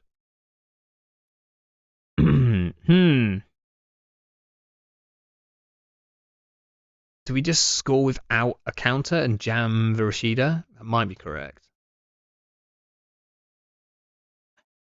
Yeah. Like, feels pretty bad. Feels pretty bad.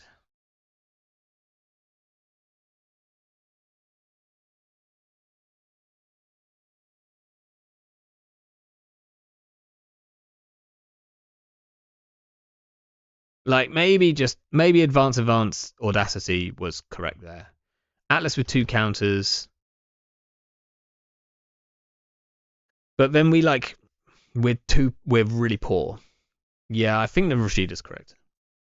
Okay, this time I think we're popping this frickin' border control. Unfortunately, like exactly the same issues as last time, but we're gonna do it this time.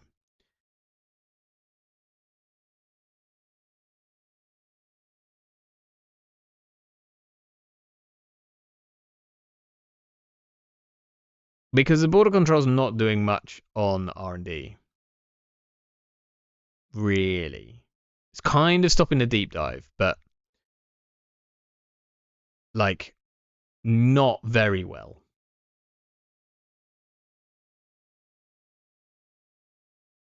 The old thimble control.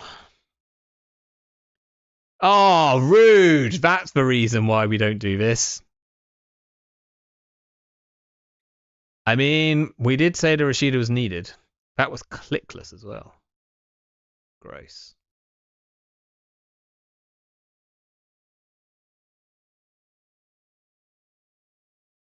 I see an Audacity. Okay. I think we get the Hortum on R&D. Oh, that's quite good. Can I Audacity this? I can't, can I? Because I haven't got enough cards in hand. So we just put this in. And then gain 2. Don't get HQ mark. I think Fimbulrig is one of the cards I'm sad. Yeah, me too. Radish, like, no joke. Fimbulrig is the answer to so many problems. like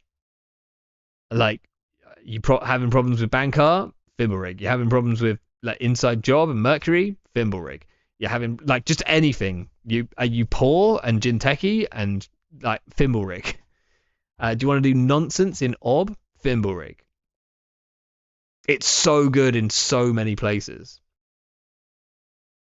And like Fimbulrig, like off getting one off a Tucana is like perfect because you almost always install it for free.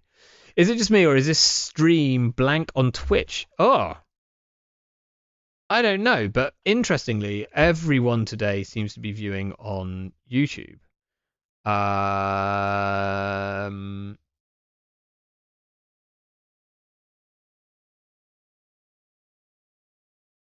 It's apparently streaming to Twitch, but only one person is supposedly watching it on Twitch. I might need to look into that. Thanks, Cursor. I will see if I can find out what's going on there. What happened while I was gone? Don't know. Draw. Copulation, the audacity. So rude. Oh, brutal. Okay. Swap Fimbulrig. Now, we're about to get an archer somewhere. So I think we actually do swap the Fimbulrig onto R&D so that we can put the archer on R&D next turn. Or it goes... No, Fimbulrig goes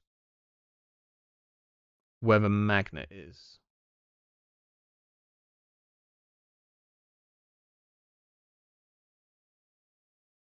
Okay. No one needs any money. No one has any money. That's going on HQ for now. Unfortunately, a turn too late. So we've lost our audacity, but that's fine. We have other ways of dealing with this. Maybe we can force them to like need to pop this for something. Okay, let's top deck a Rashida. Do we want to move this right now? Possibly not. I'm quite happy with this. Oh, no, yeah, because we want to get the Winchester back on HQ.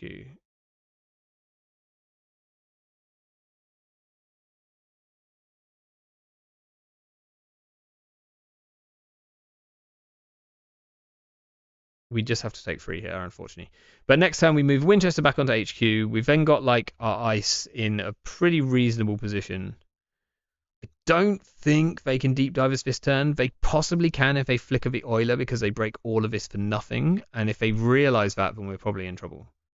But I think they drew first click, so we're good. But yeah, like this would actually have been a bit scary because if they flicker the Oiler with the Simmel chip, then Magnet costs them 1 to break, which is bad pub.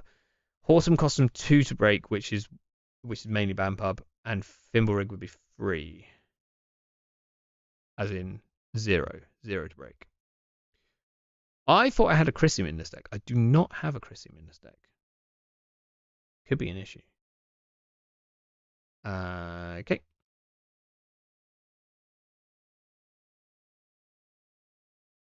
We get to move this now. That's actually quite nice. Yes, we're going to put the Winchester back on HQ.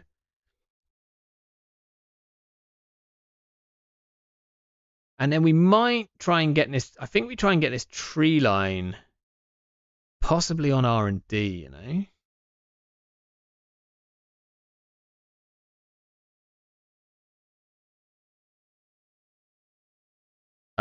Okay, do I want to give them more bad pub? Not really. But I'm going to jam this. Next turn we put the tree line on R&D, and then if we draw another tree line, then we're gonna just turn it into the biggest tree line we can. Okay, turbine is problem.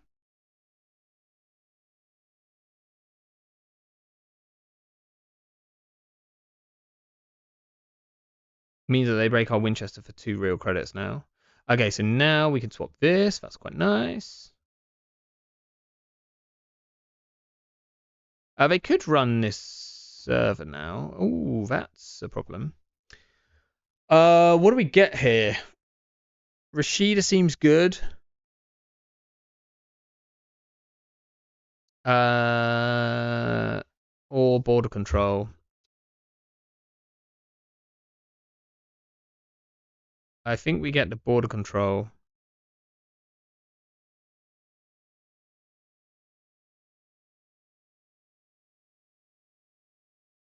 They're probably going to steal this. Have they run?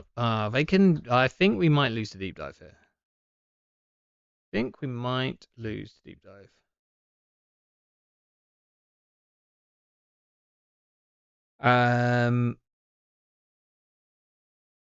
At the moment we're playing a blank ID this game. Yeah. No, we resed an archer. We definitely did something with. No, we resed an archer for free. This is true. We haven't drawn a single Oberth yet, which is potentially a problem. Yeah, we need to not lose, but I think we might lose this turn.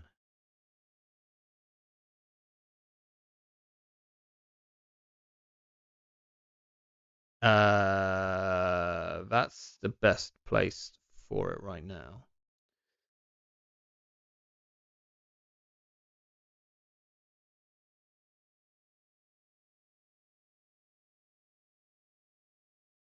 Okay, we did not lose that turn, so that's good. Swap Fimbulwinkel, right. I think the remote feels okay enough.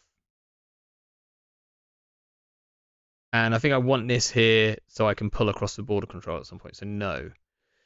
RLC is good. We're going to bait them into the remote with this. Put this on R&D. Hopefully next time we draw a tree line. I really need to make this tree line. At the moment, it's only one to break. Crap. That's a problem. Okay, so this is that's a badly placed.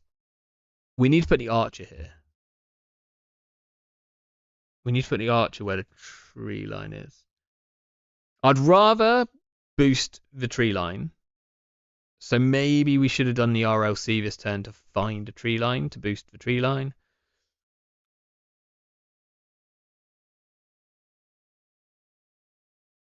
I get frustrated with Fimbulwinkel by having this image of where all my ice would ideally be and then messing up the process of moving it with Fimbulwinkel. Maybe.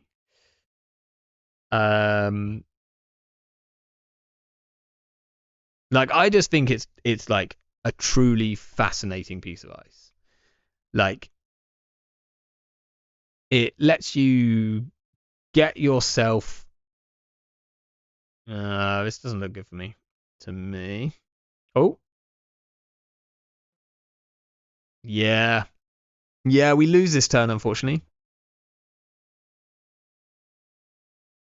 There's no point in costing them an extra credit, and there's no point in costing this click. Really depressingly, this is just not worth it. This is good play. This is like you run this first because this is probably the border control. You're gonna force us to use it. We needed to get the archer behind the border control. Is there any chance we don't lose here? Like there's no chance we don't lose here. Unless they really beef it. GG.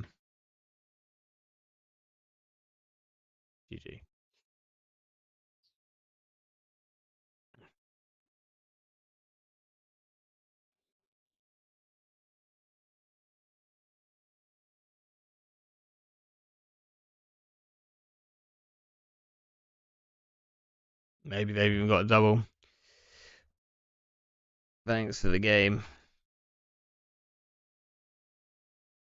Yeah, we didn't draw a single Oberth that game. That was kind of depressing in terms of the fact that we didn't get to do anything with Jemison, which is a pain.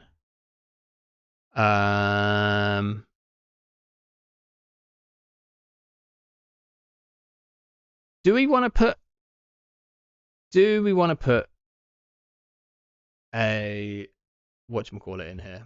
A Chrysium. Where would we put it? Like we'd have to take out either the extract. I don't want to take out any of the ice. Don't want to take out an Oberth.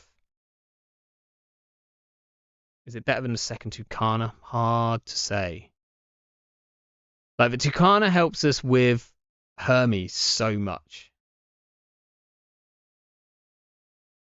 But maybe this needs to be a Chrysium so that at least we can pull a Chrysium. Like using a Atlas counter? Or just like getting one with an eminent domain actually is like kind of sick. I'm going to change that now. There's too much deep dive around at the moment to like not be playing one, even especially like it's in faction, right? Oh, I need to be a corp.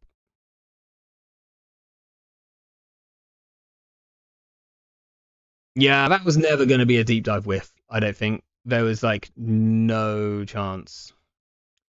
Mercury, that's probably really bad for us. But let's find out. We will keep this hand. We're going to go for an aggressive early play, I think. Yeah, we're going to go for this aggressive early play. which is to get rid of his archer and jam the eminent.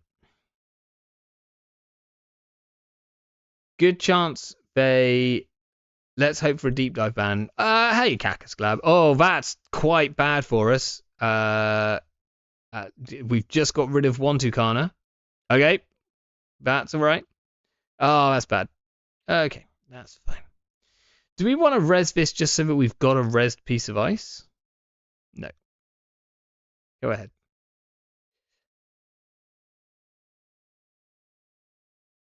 Okay. Magnet?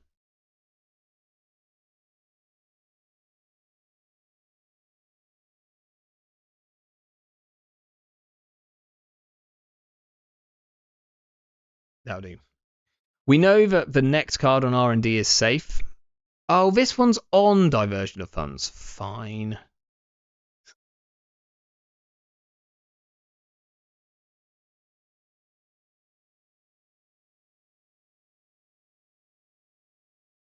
I think we can all go. we can just do another one. It's all right. It's fine. We're like no one has to know that even happened.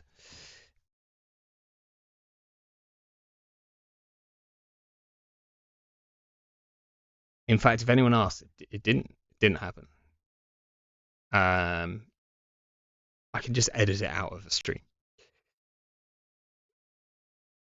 Okay, Zaya, cool. Do we want to protect against Lee Doof? Don't know.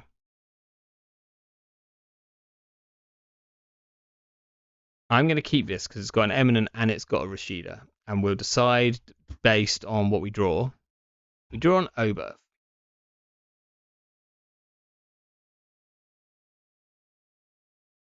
I think we push for Rashida. I need a little bit of money.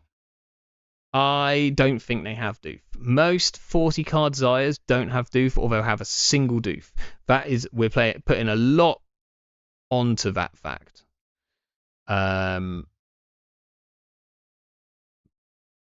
But that's fine. They're gonna see a card that they can either steal or trash here, which is a shame. That's fine. Like, unless they're on turtle, then we don't really need them with Iris this matchup. Maybe they snab a pinhole here. They don't. Okay, cool. They have draw. We have some money. Why is Doof and not Doff? I mean, it's a really good question, isn't it? Whenever you write, ooh, that's quite cheeky.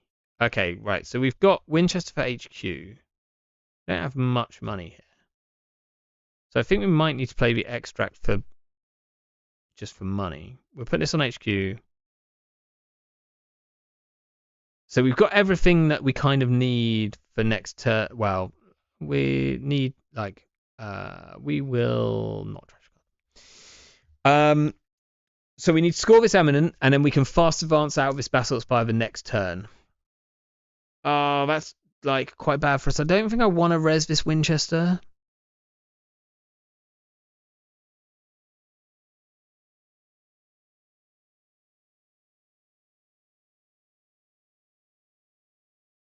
Yeah. Oh, they can't trash it.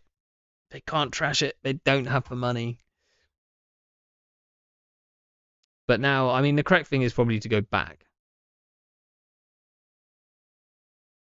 I think, yeah, like Doff does sound odd. Oh, this is upsetting. What's with all these inside jobs? Damn.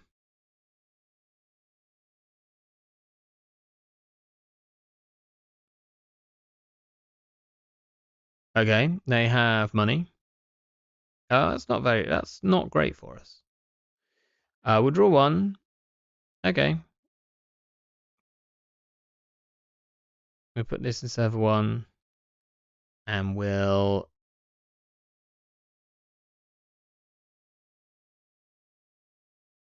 take a credit.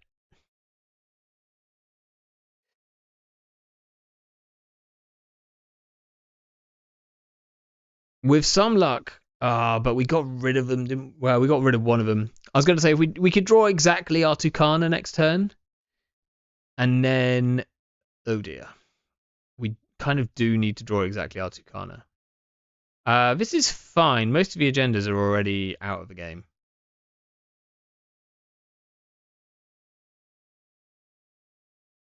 So here, okay, there's a Horton. So we're going to go triple advance, but we're also going to install something somewhere to start with. Because otherwise we're just going to lose off centrals.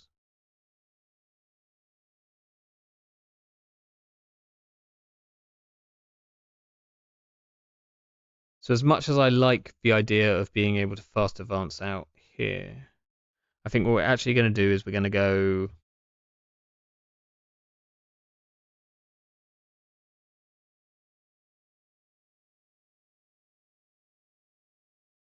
install this on R and D. Gain a click, triple advance this, score, get an archer, put it on HQ.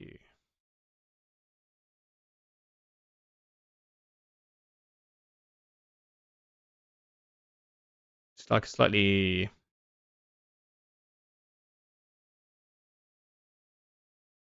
Like, there's a chance that the better play is obviously like RLC something onto HQ. Maybe that was correct, but I want a res dart. I most importantly want a res archer on HQ right now with 2 Basalt Spires here.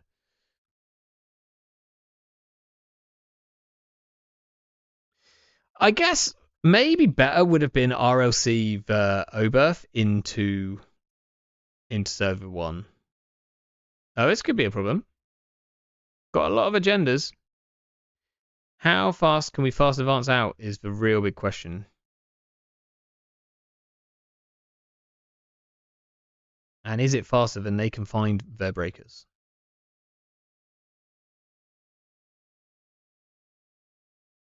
Okay, we're going to lose this Winchester. Well, not lose it, but, you know.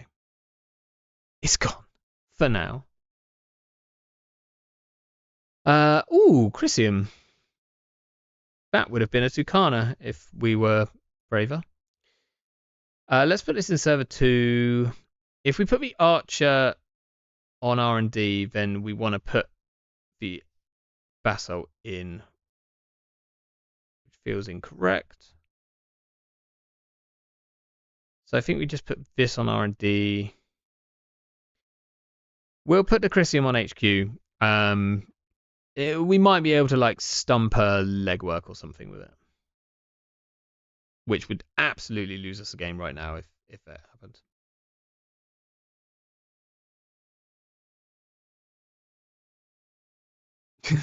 Of course, it is diverge on of funds. I love that. That's great. We're gonna lose our Oberth protocol. Fine. They have a lot of money. I thought criminal was meant to be poor.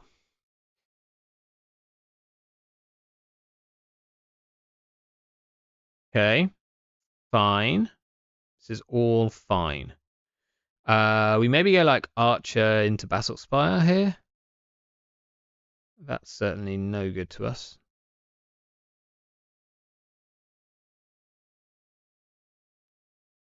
Like, obviously, they run R&D and bounce this, and then they go here and get this, but that could happen. But hopefully they just barrel into this Archer. This is quite bad for us. If we res this, then we can't res this. Here they see 3, then they bounce 1. Kind of sucks. Maybe this Chrysium should have gone here. Oh, damn it.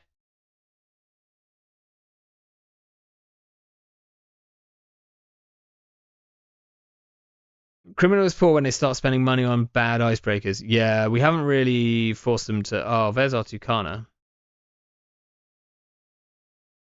Oh, that's quite bad for us. think we have to res here.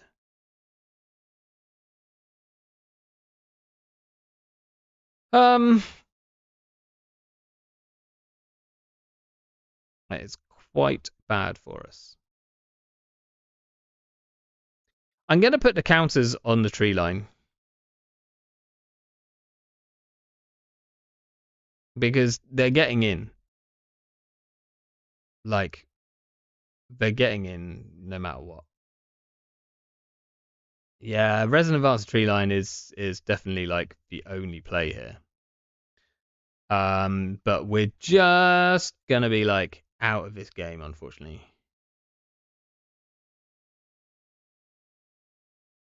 I mean, we get a basalt trigger.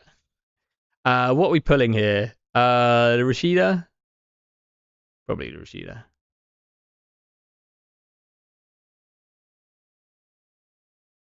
Sure.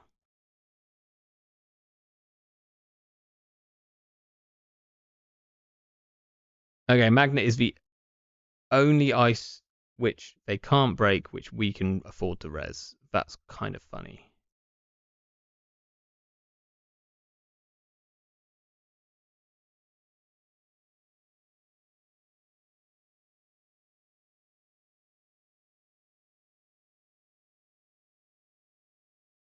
Population, quite bad for us. I guess we res a magnet here.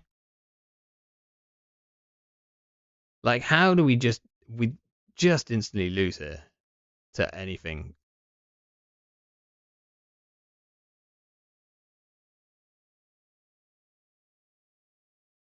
Like, I need to draw,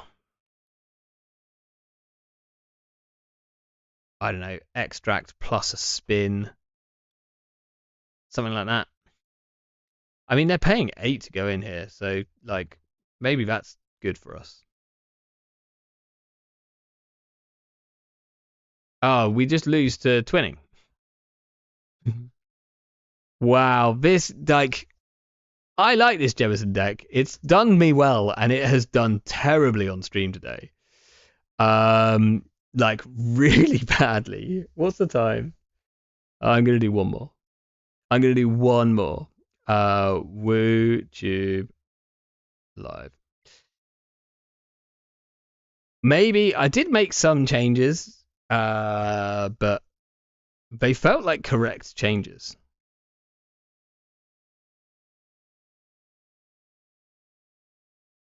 But this had a winning like win rate. And yeah, all right, it's JNAT casuals, but this is JNAT casuals. I should still be able to like rip a couple of games of this. Red Crim beats so much agenda-based nonsense. Not normally. Like I've found Red Crim to be absolutely fine into this. Like, yeah, Hermes is a problem, but like Eminent and if you find a Tucana really help that. And like Red Crim has to pay 8. Like Red Crim doesn't have a way of cheating through your archers, so it's actually normally like pretty expensive for them. Freedom, that's got to be terrible for us, I would imagine. We will mulligan this.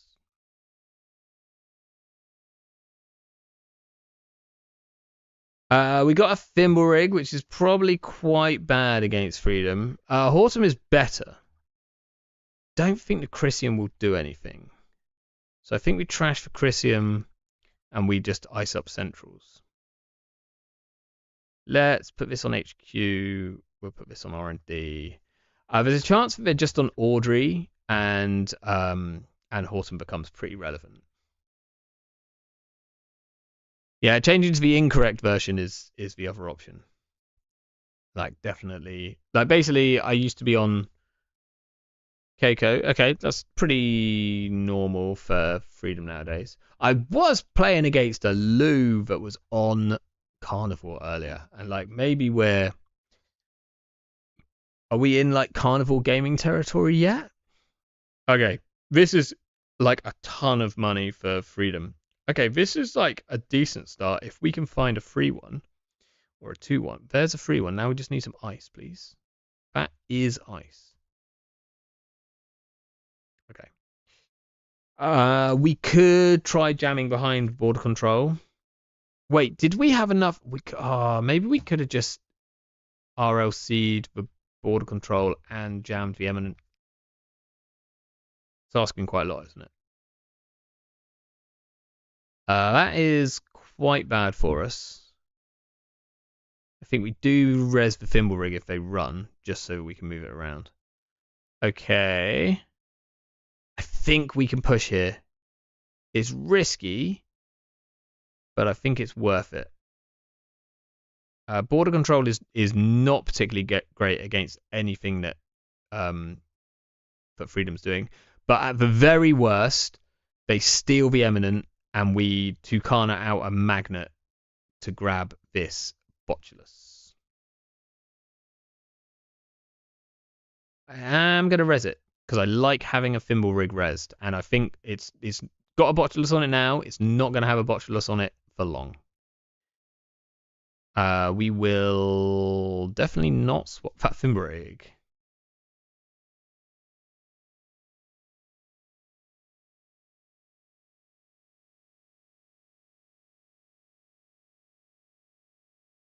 Okay, they see a card. They can't or don't trash it.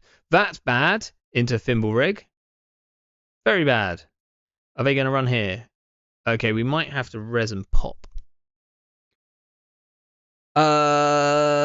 Thinking.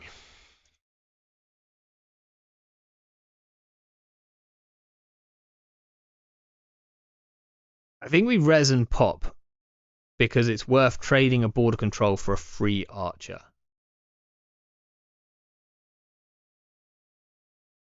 Res and pop.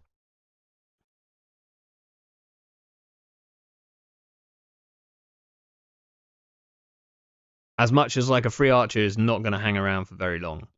This is going to cost us all our money. That's a shame. Swap thimble rig. No.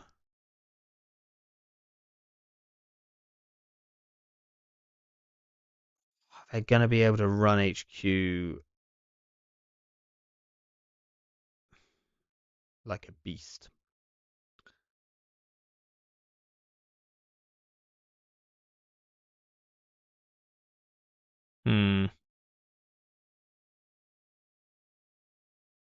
So we could put the magnet on HQ. We can't afford to do that. That's so depressing. Unless we play the red level for money.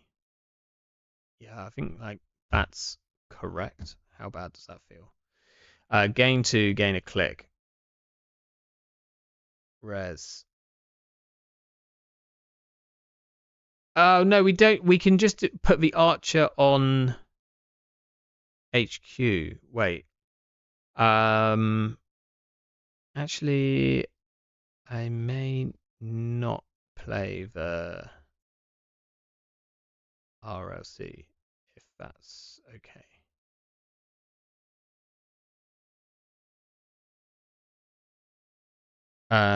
So we'll have one less credit. So then what we'll do here, we'll score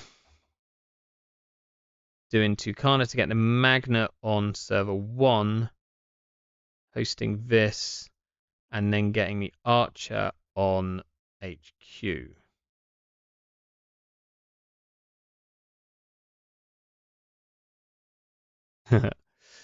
Yeah. I did actually eminent for a magnet in a recent game, as there was a trank ticking down on my archer. Okay, Audrey could be an issue. At least we have a Hortum here. This could become relevant. They can break this and then break this and then kill this and then yeah. They kind of destroy quite a lot of stuff here. We have an ice wall in hand which we can at least res, but it doesn't do very much. Ooh, they didn't or couldn't trash. That's actually very good for us. I assume they're going back so that they can trash and then they get an Audrey counter. What was it? A border control. Okay. Oh, that's really good. That's actually like.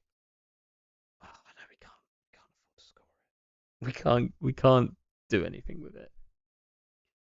We need to take 2 credits. Like, surely they go in here and trash this Tucana next turn.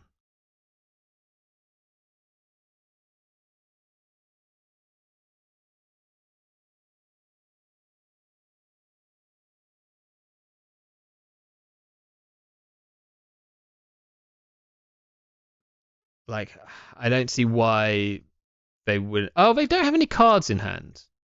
So maybe they can't. I mean, they can draw one. Like, draw one. Then they can go through here, trash this for 1 credit or a counter or whatever they want to do. If the Tucana survives just 1 turn, then we might be okay. Needs to survive 1 turn though. Survived 1 turn. Okay. What's the best thing to get here? Possibly a Hortum.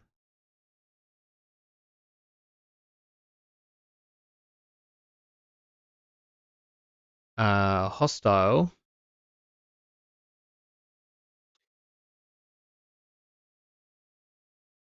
It might well be a Hortum.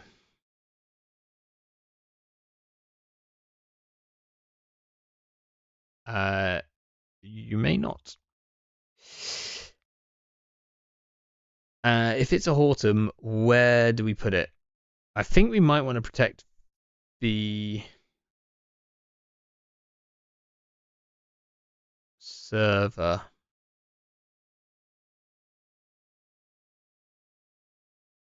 We only have an ice wall on R&D, which is doing jack all at the moment. But next turn, maybe we can. Okay, that could be a problem. That's how they deal with a Hortum.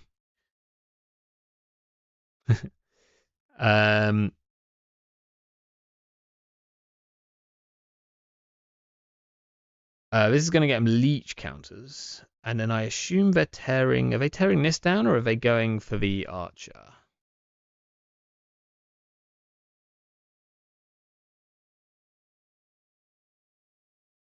Do we res here? Cost us 1 credit. They get him for free.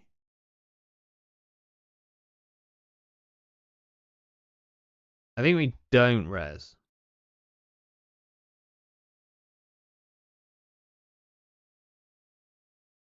So now the big question is,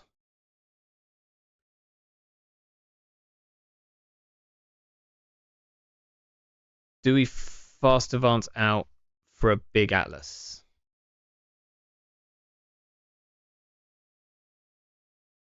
We also get a Tucana trigger, but I don't know if we can afford to do anything with that Tucana trigger. We might just put a slightly better piece of ice in front of here.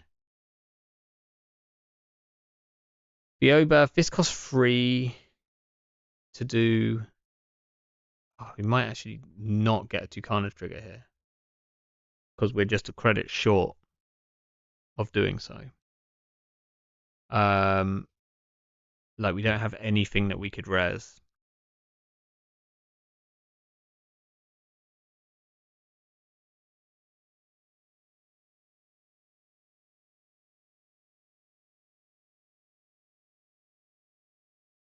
Is a double count? Does a double counter Atlas win us the game? Nearly, maybe.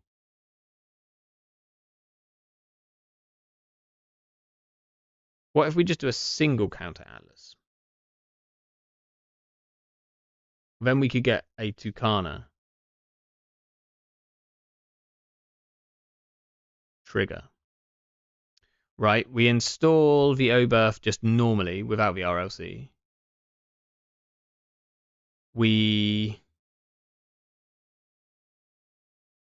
Or we install it with the RLC and take a credit.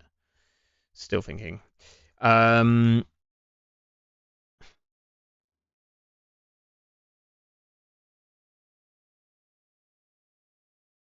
We sacrifice, we advance.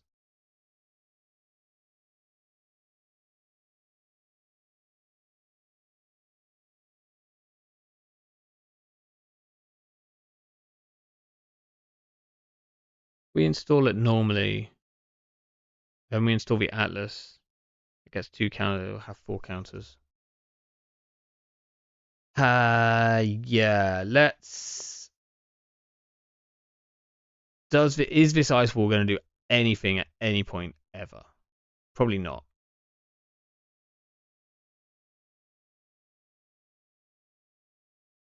So we'll just go, we'll install this in server 1, gaining 2 credits. We'll put this in server 1. We'll res this for this one here, put encounters here. We'll advance, we'll score, and we'll get a tree line on R&D. Because it's just, I mean, they trash it immediately, but like, it uses up a crew.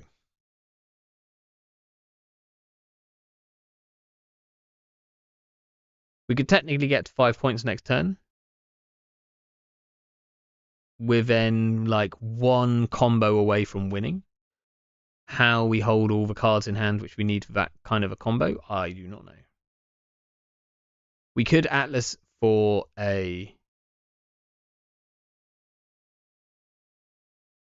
Mavirus, which we can't afford to res.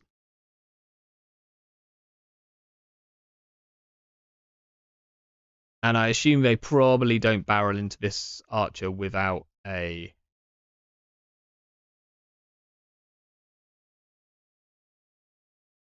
Devil Charm. Oh, hi Jai. How you doing? Good morning.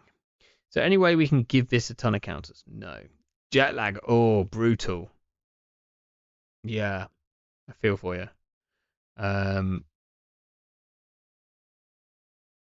Hortum is gone.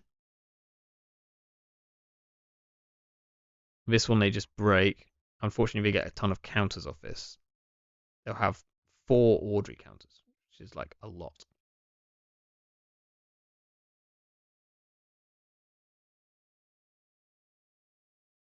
But I think this is correct. They have to take down this server. Like the Oberth is like a big threat. Okay, we could purge. I kind of like purge. And then maybe I think we'll purge.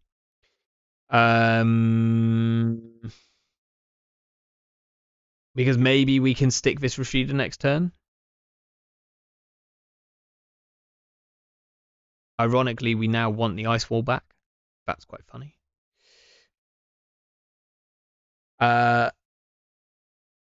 Yeah, I was quite. We could Eminent next turn as well if Oberst. Oh, we could have. Yeah, it didn't stay. But that would have been pretty sick, and I might have forgotten about that line. That could have got us another Archer, which would have been good. Yeah, I liked the look, Jai. Strong look on screen. Stream. Same thing, really, isn't it? Ooh, they might have to lose their Paladin here. Nope. Oh, they found. Okay. Right. Devil Charm's problem. Right. Crews in the bin. Just one. One card in hand. That's an issue. I think this goes in here and we take 2 credits so that we can potentially res this Hortum if we need to.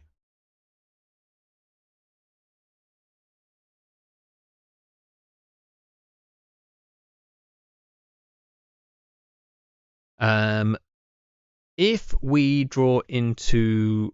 Oh, we don't even need to draw into red level clearance. We have an Atlas counter. And then we'll have enough credits next turn. Because of the Rashida, if the Rashida goes through. It looks like the Rashida's going through. The Rashida is going through. Okay. We could be in a position here. Well, that's interesting.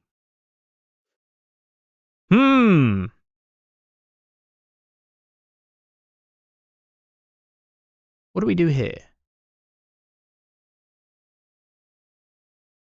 We can score the Basalt Spire.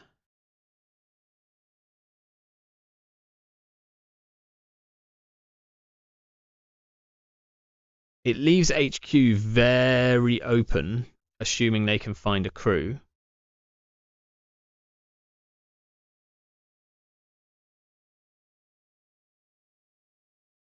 Or we spin doctor for another piece of ice and try and jam a second eminent.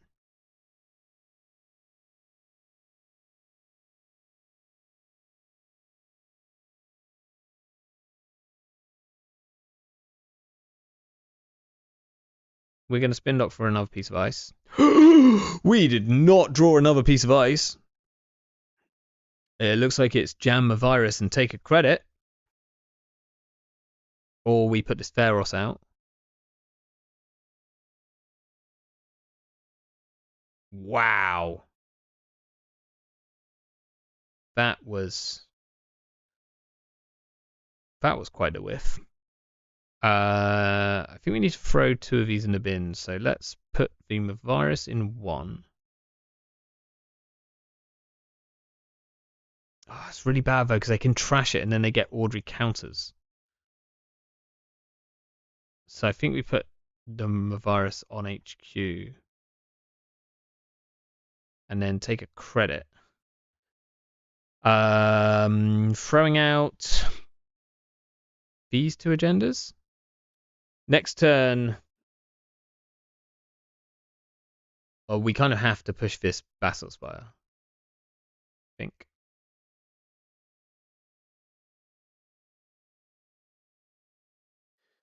Do we trash that Pomu? Maybe. Possibly should have. Oh, they've got a Bankar. That's quite bad for us. Okay, so they can get into HQ now. Or R&D. They can get into HQ once. They need to draw a card to probably do that. Let's see what we draw. Okay, so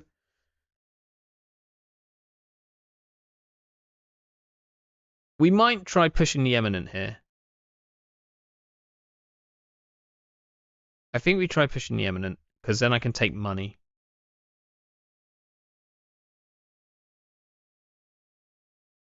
And I'm not the saddest if they run this, I'm probably gonna not res because they'll Bankar it. They did not. Okay, well maybe we just score an Eminent. Oh, we do not score an Eminent, apparently.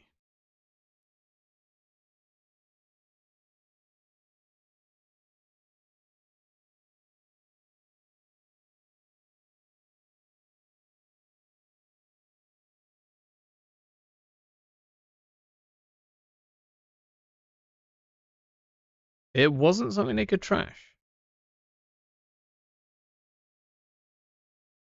So they can't get in here. So now the question is, do we res? Do we res a Pharos?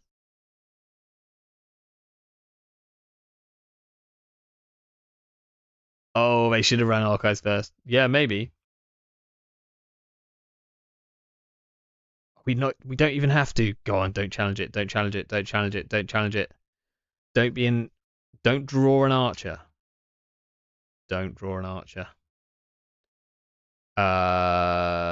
Let's spin back all those agendas that we just put in here.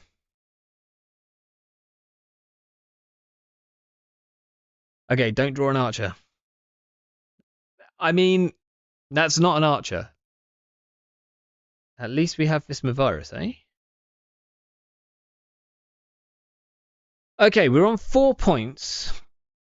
We can fast advance to 5 points next turn. We'd need to put like second archer on HQ.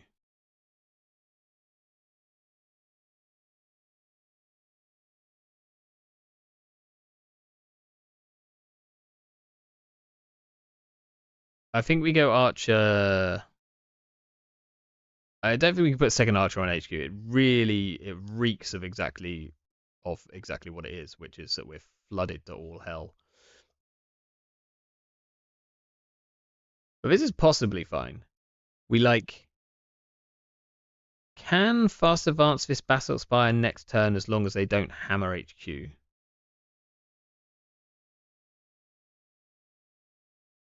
If they force us to res anything, we can't do that. This would have been the one reason to, like, maybe I should have got a Winchester on HQ. Or just the other, maybe I should have just put the other archer on HQ.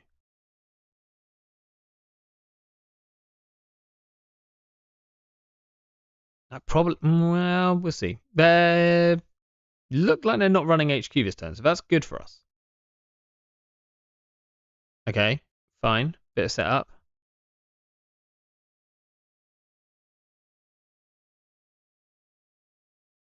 Any chance we can jam this? No chance we can jam this. Right, let's get red level clearance. We can actually get some like ability firing going, which is nice. We'll do this one in server 1. Unfortunately, they can go and trash this quite easily, which is a problem. Do this. We'll res it. Trashing this. Doing that. Doing this. Doing that. They haven't got a symbol chip. They can't do anything about it. Okay. We now just need to top deck the Audacity, or even cooler, they need to go into R&D and trash the Audacity. They also need to deal with this O-buff, but they can very easily.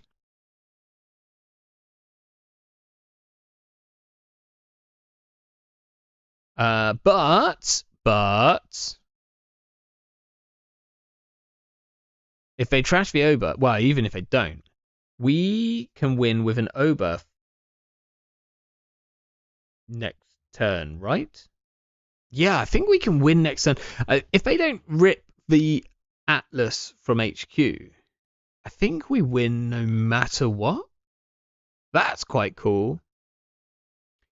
Because we can turn the Eminent into an Atlas for the win. Okay, they are gonna rip the Atlas out of hand. That's a shame. We can't res the Hortum.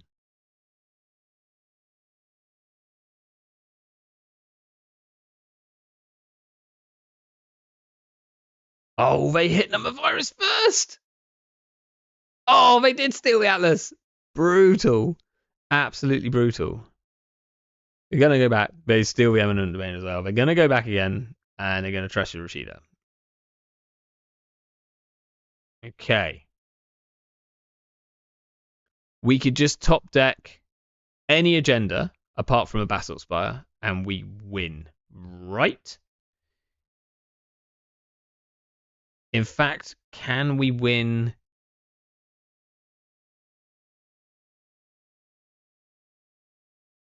If you had to score the Atlas with counters instead of a Basalt.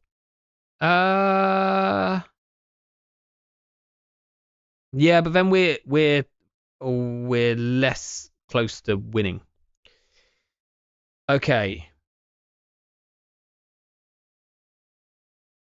Thinking. Like, drawing with Spin Doctor here is kind of terrifying. You know?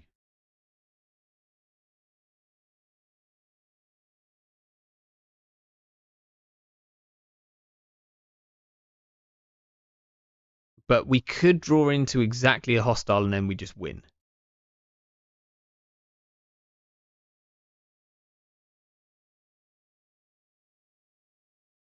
We didn't draw into exactly a hostile.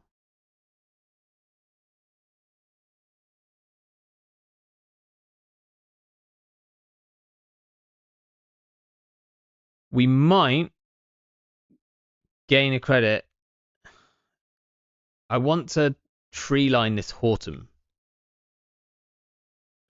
I want to tree line the Hortum. But maybe that's for next turn.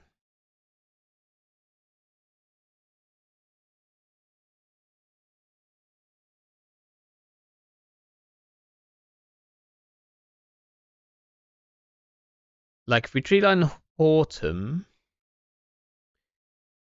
they can still bank offer it, but only once a turn.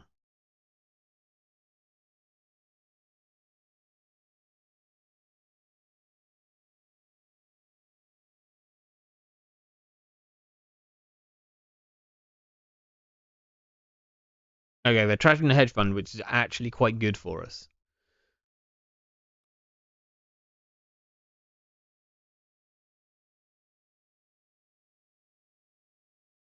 They don't have a way of trashing this tree line, which is good. They can now break here. Okay, that's fine.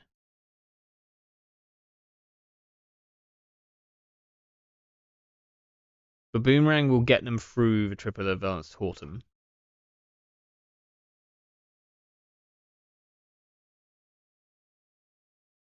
Do we want to shuffle stuff back? Let's think. I think we want to shuffle back the red level clearances. Because here our best plan is just to like draw into stuff.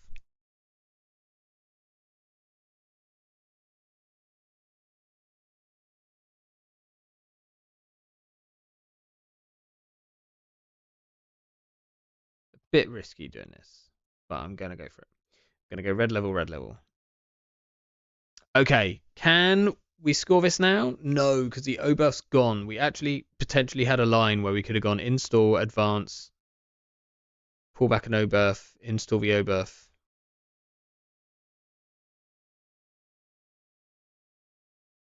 What if we trade an O-buff for an O-buff?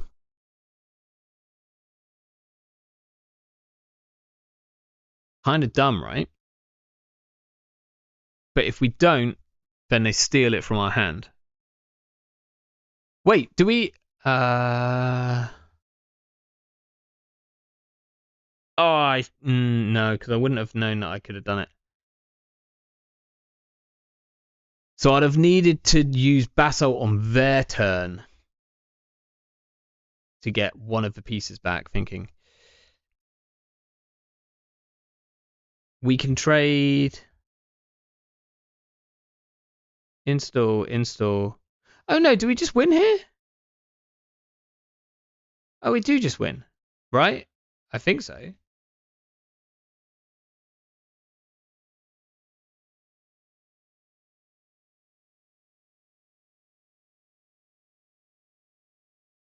Yeah, we do just win. Sick.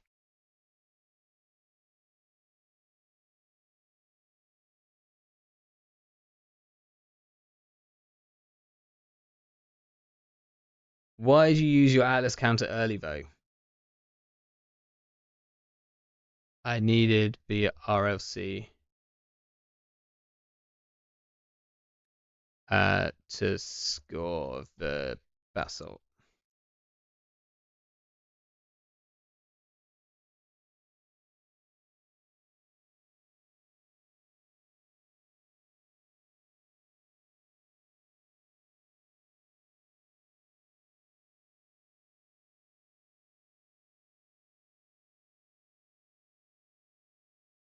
Didn't use... no. I used it for red level clearance.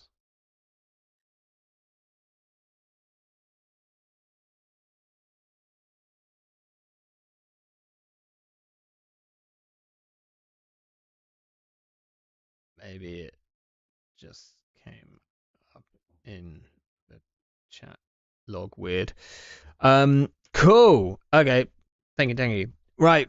We got a win out for it. So that is good. I mean, that's 2 wins. Like 2 wins, 2 losses. The losses were quite bad, but one of them didn't even happen. Would you mind showing deck list again? Yeah, absolutely. So let's just bring it up on screen. I will move my camera to here. Bits. So if you want to make, I might publish this if I get a chance. 1 Tucana or 2 Tucana depends on, like, I've had moved to 2 Tucana. It's like really quite sick and helps you against the Hermes matchup. You have to like drop the Chrysium for Tucana if you want it. The agendas, it's up to you to decide whether you want to go with free hostile takeover or free eminent domain. But the rest of the agenda suite I think is absolutely correct. A lot of this ice suite I'm actually pretty happy with. The archers feel right. The border controls feel okay. They're not quite as good as they used to be. Like forcing someone to run through an archer twice isn't as impactful as you want it to be. The Hortons I really like. Um, you sometimes put counters on them; they're good. The tree lines I really like. The Winchester is a good ice. The single Pharos like saved us in that game against Source, so keep that. It's also like a pretty good thing to Eminent for. Like obviously Archer is like sick, but you sometimes either draw your archers or they've got a really good way of dealing with an archer. And so eminenting out a resed Pharos can be like a really good way. They also like you can then triple advance it with a tree line and they can't bounce it back. I really like the single magnet, single thimble rig, especially in a deck with Tucana. Both of them seem really good. If you want a Rella, like you're gonna have to. I mean, you drop the Hands Eye reviews, you put extracts back in, and you drop to like a single Mavirus. Like it's maybe okay. Mavirus is quite good right now though. Like you can do some stuff with Rella. I would be more tempted if you were gonna add. I wouldn't actually add a Rella. I would add a Sansan because this is something which is a really good eminent target. And it's something that people aren't really doing, like eminent for Sansan. Like that is an incredibly powerful. Like obviously you can do eminent for Oberth, like which is kind of a similar thing. But eminent for Sansan is much more expensive for them to trash. And if you've got an Oberth and a Sansan, then you can do some like nutty turns. Like install let's think. You can go install Eminent. You don't even need an RLC for this. You go install Eminent, install Oberth, res the Oberth, putting 2 counters on the Eminent, scoring the Eminent. With the Eminent, you go and get yourself another agenda, like an Atlas, and then you can score the Atlas. If you've got Tucana down, you're getting like a ton of ice out of that as well. So I'd as opposed to Arella, I would look at if you want like real extra spice, add a Sansan as well. We've got no grids in here apart from the Chrysium, so this is perfectly legal. Plus, like sometimes you just like if you somehow get a ton of money, which is quite hard in Jemison, you can just get free eminent domains. Arella plus eminent plus Tucana, yeah, but it's just like good luck trying getting those one-offs, and you know even with the ability to tutor them, it's just too inconsistent. But I like a single Sansan. Try it with a single Sansan. Take some stuff out, move some stuff around. Right, I'm not 100% sure if there'll be a stream next week because wait, is it like the Monday before UK Nuts next week? No, there will be a stream next week. I'll see you next week. Thanks everyone for. Oh, hello. Didn't mean to move that. Thanks everyone for joining today. I forgot to ask Bar, what are your thoughts on Soccer's card? Okay, quick thoughts on Soccer's card. Can we bring it up somewhere? Where is it shown? Null Signal Games website? Maybe. World Championship recap? No. Like I can somewhat remember what it said. But it's like much better if we can pull it up somewhere. Where would I find a picture of it? In his YouTube channel. Yeah, and I've kind of got to pull up YouTube. Okay, basically, Soccer's card set was called KPIs, and it did a ton of stuff, including the ability. Like the things that are most interesting to me are you can install a card and advance a card.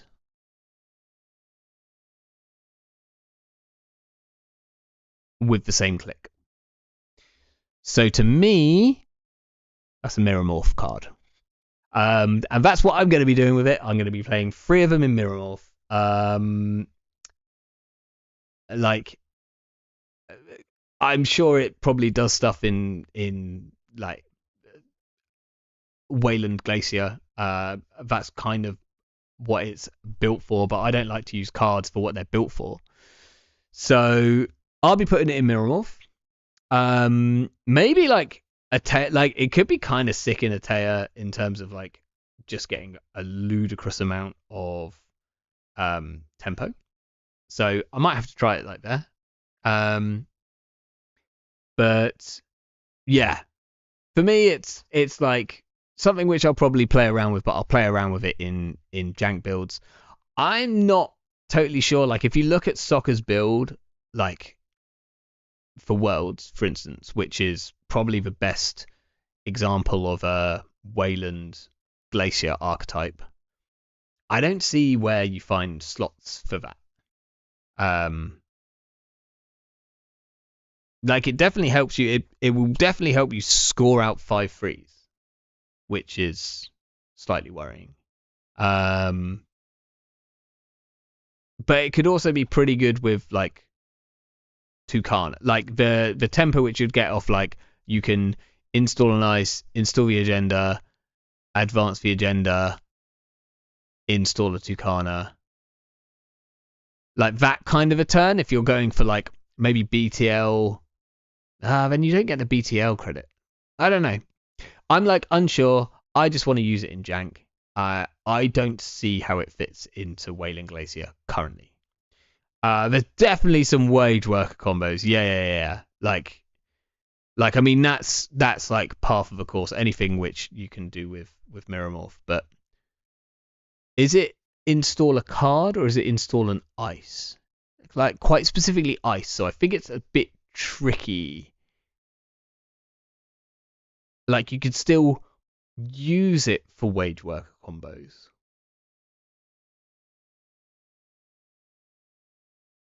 Like maybe you use the ice to protect the wage workers, right? You do like what you could do like RLC to install wage workers. You do KPI to install an ice protecting the wage workers. Or you do RLC. You like install the agenda. Or maybe you greasing the agenda. You do KPI to install a piece of ice protecting the wage workers and put an advancement on the agenda. Then you've still got, I don't know, 12 clicks left. I think you've still got enough to like triple advance then? Like with getting your wage workers click? Maybe not. RLC is like clickless. Advance. No, it doesn't quite work. Install one piece of ice from HQ, ignoring all costs. Yeah.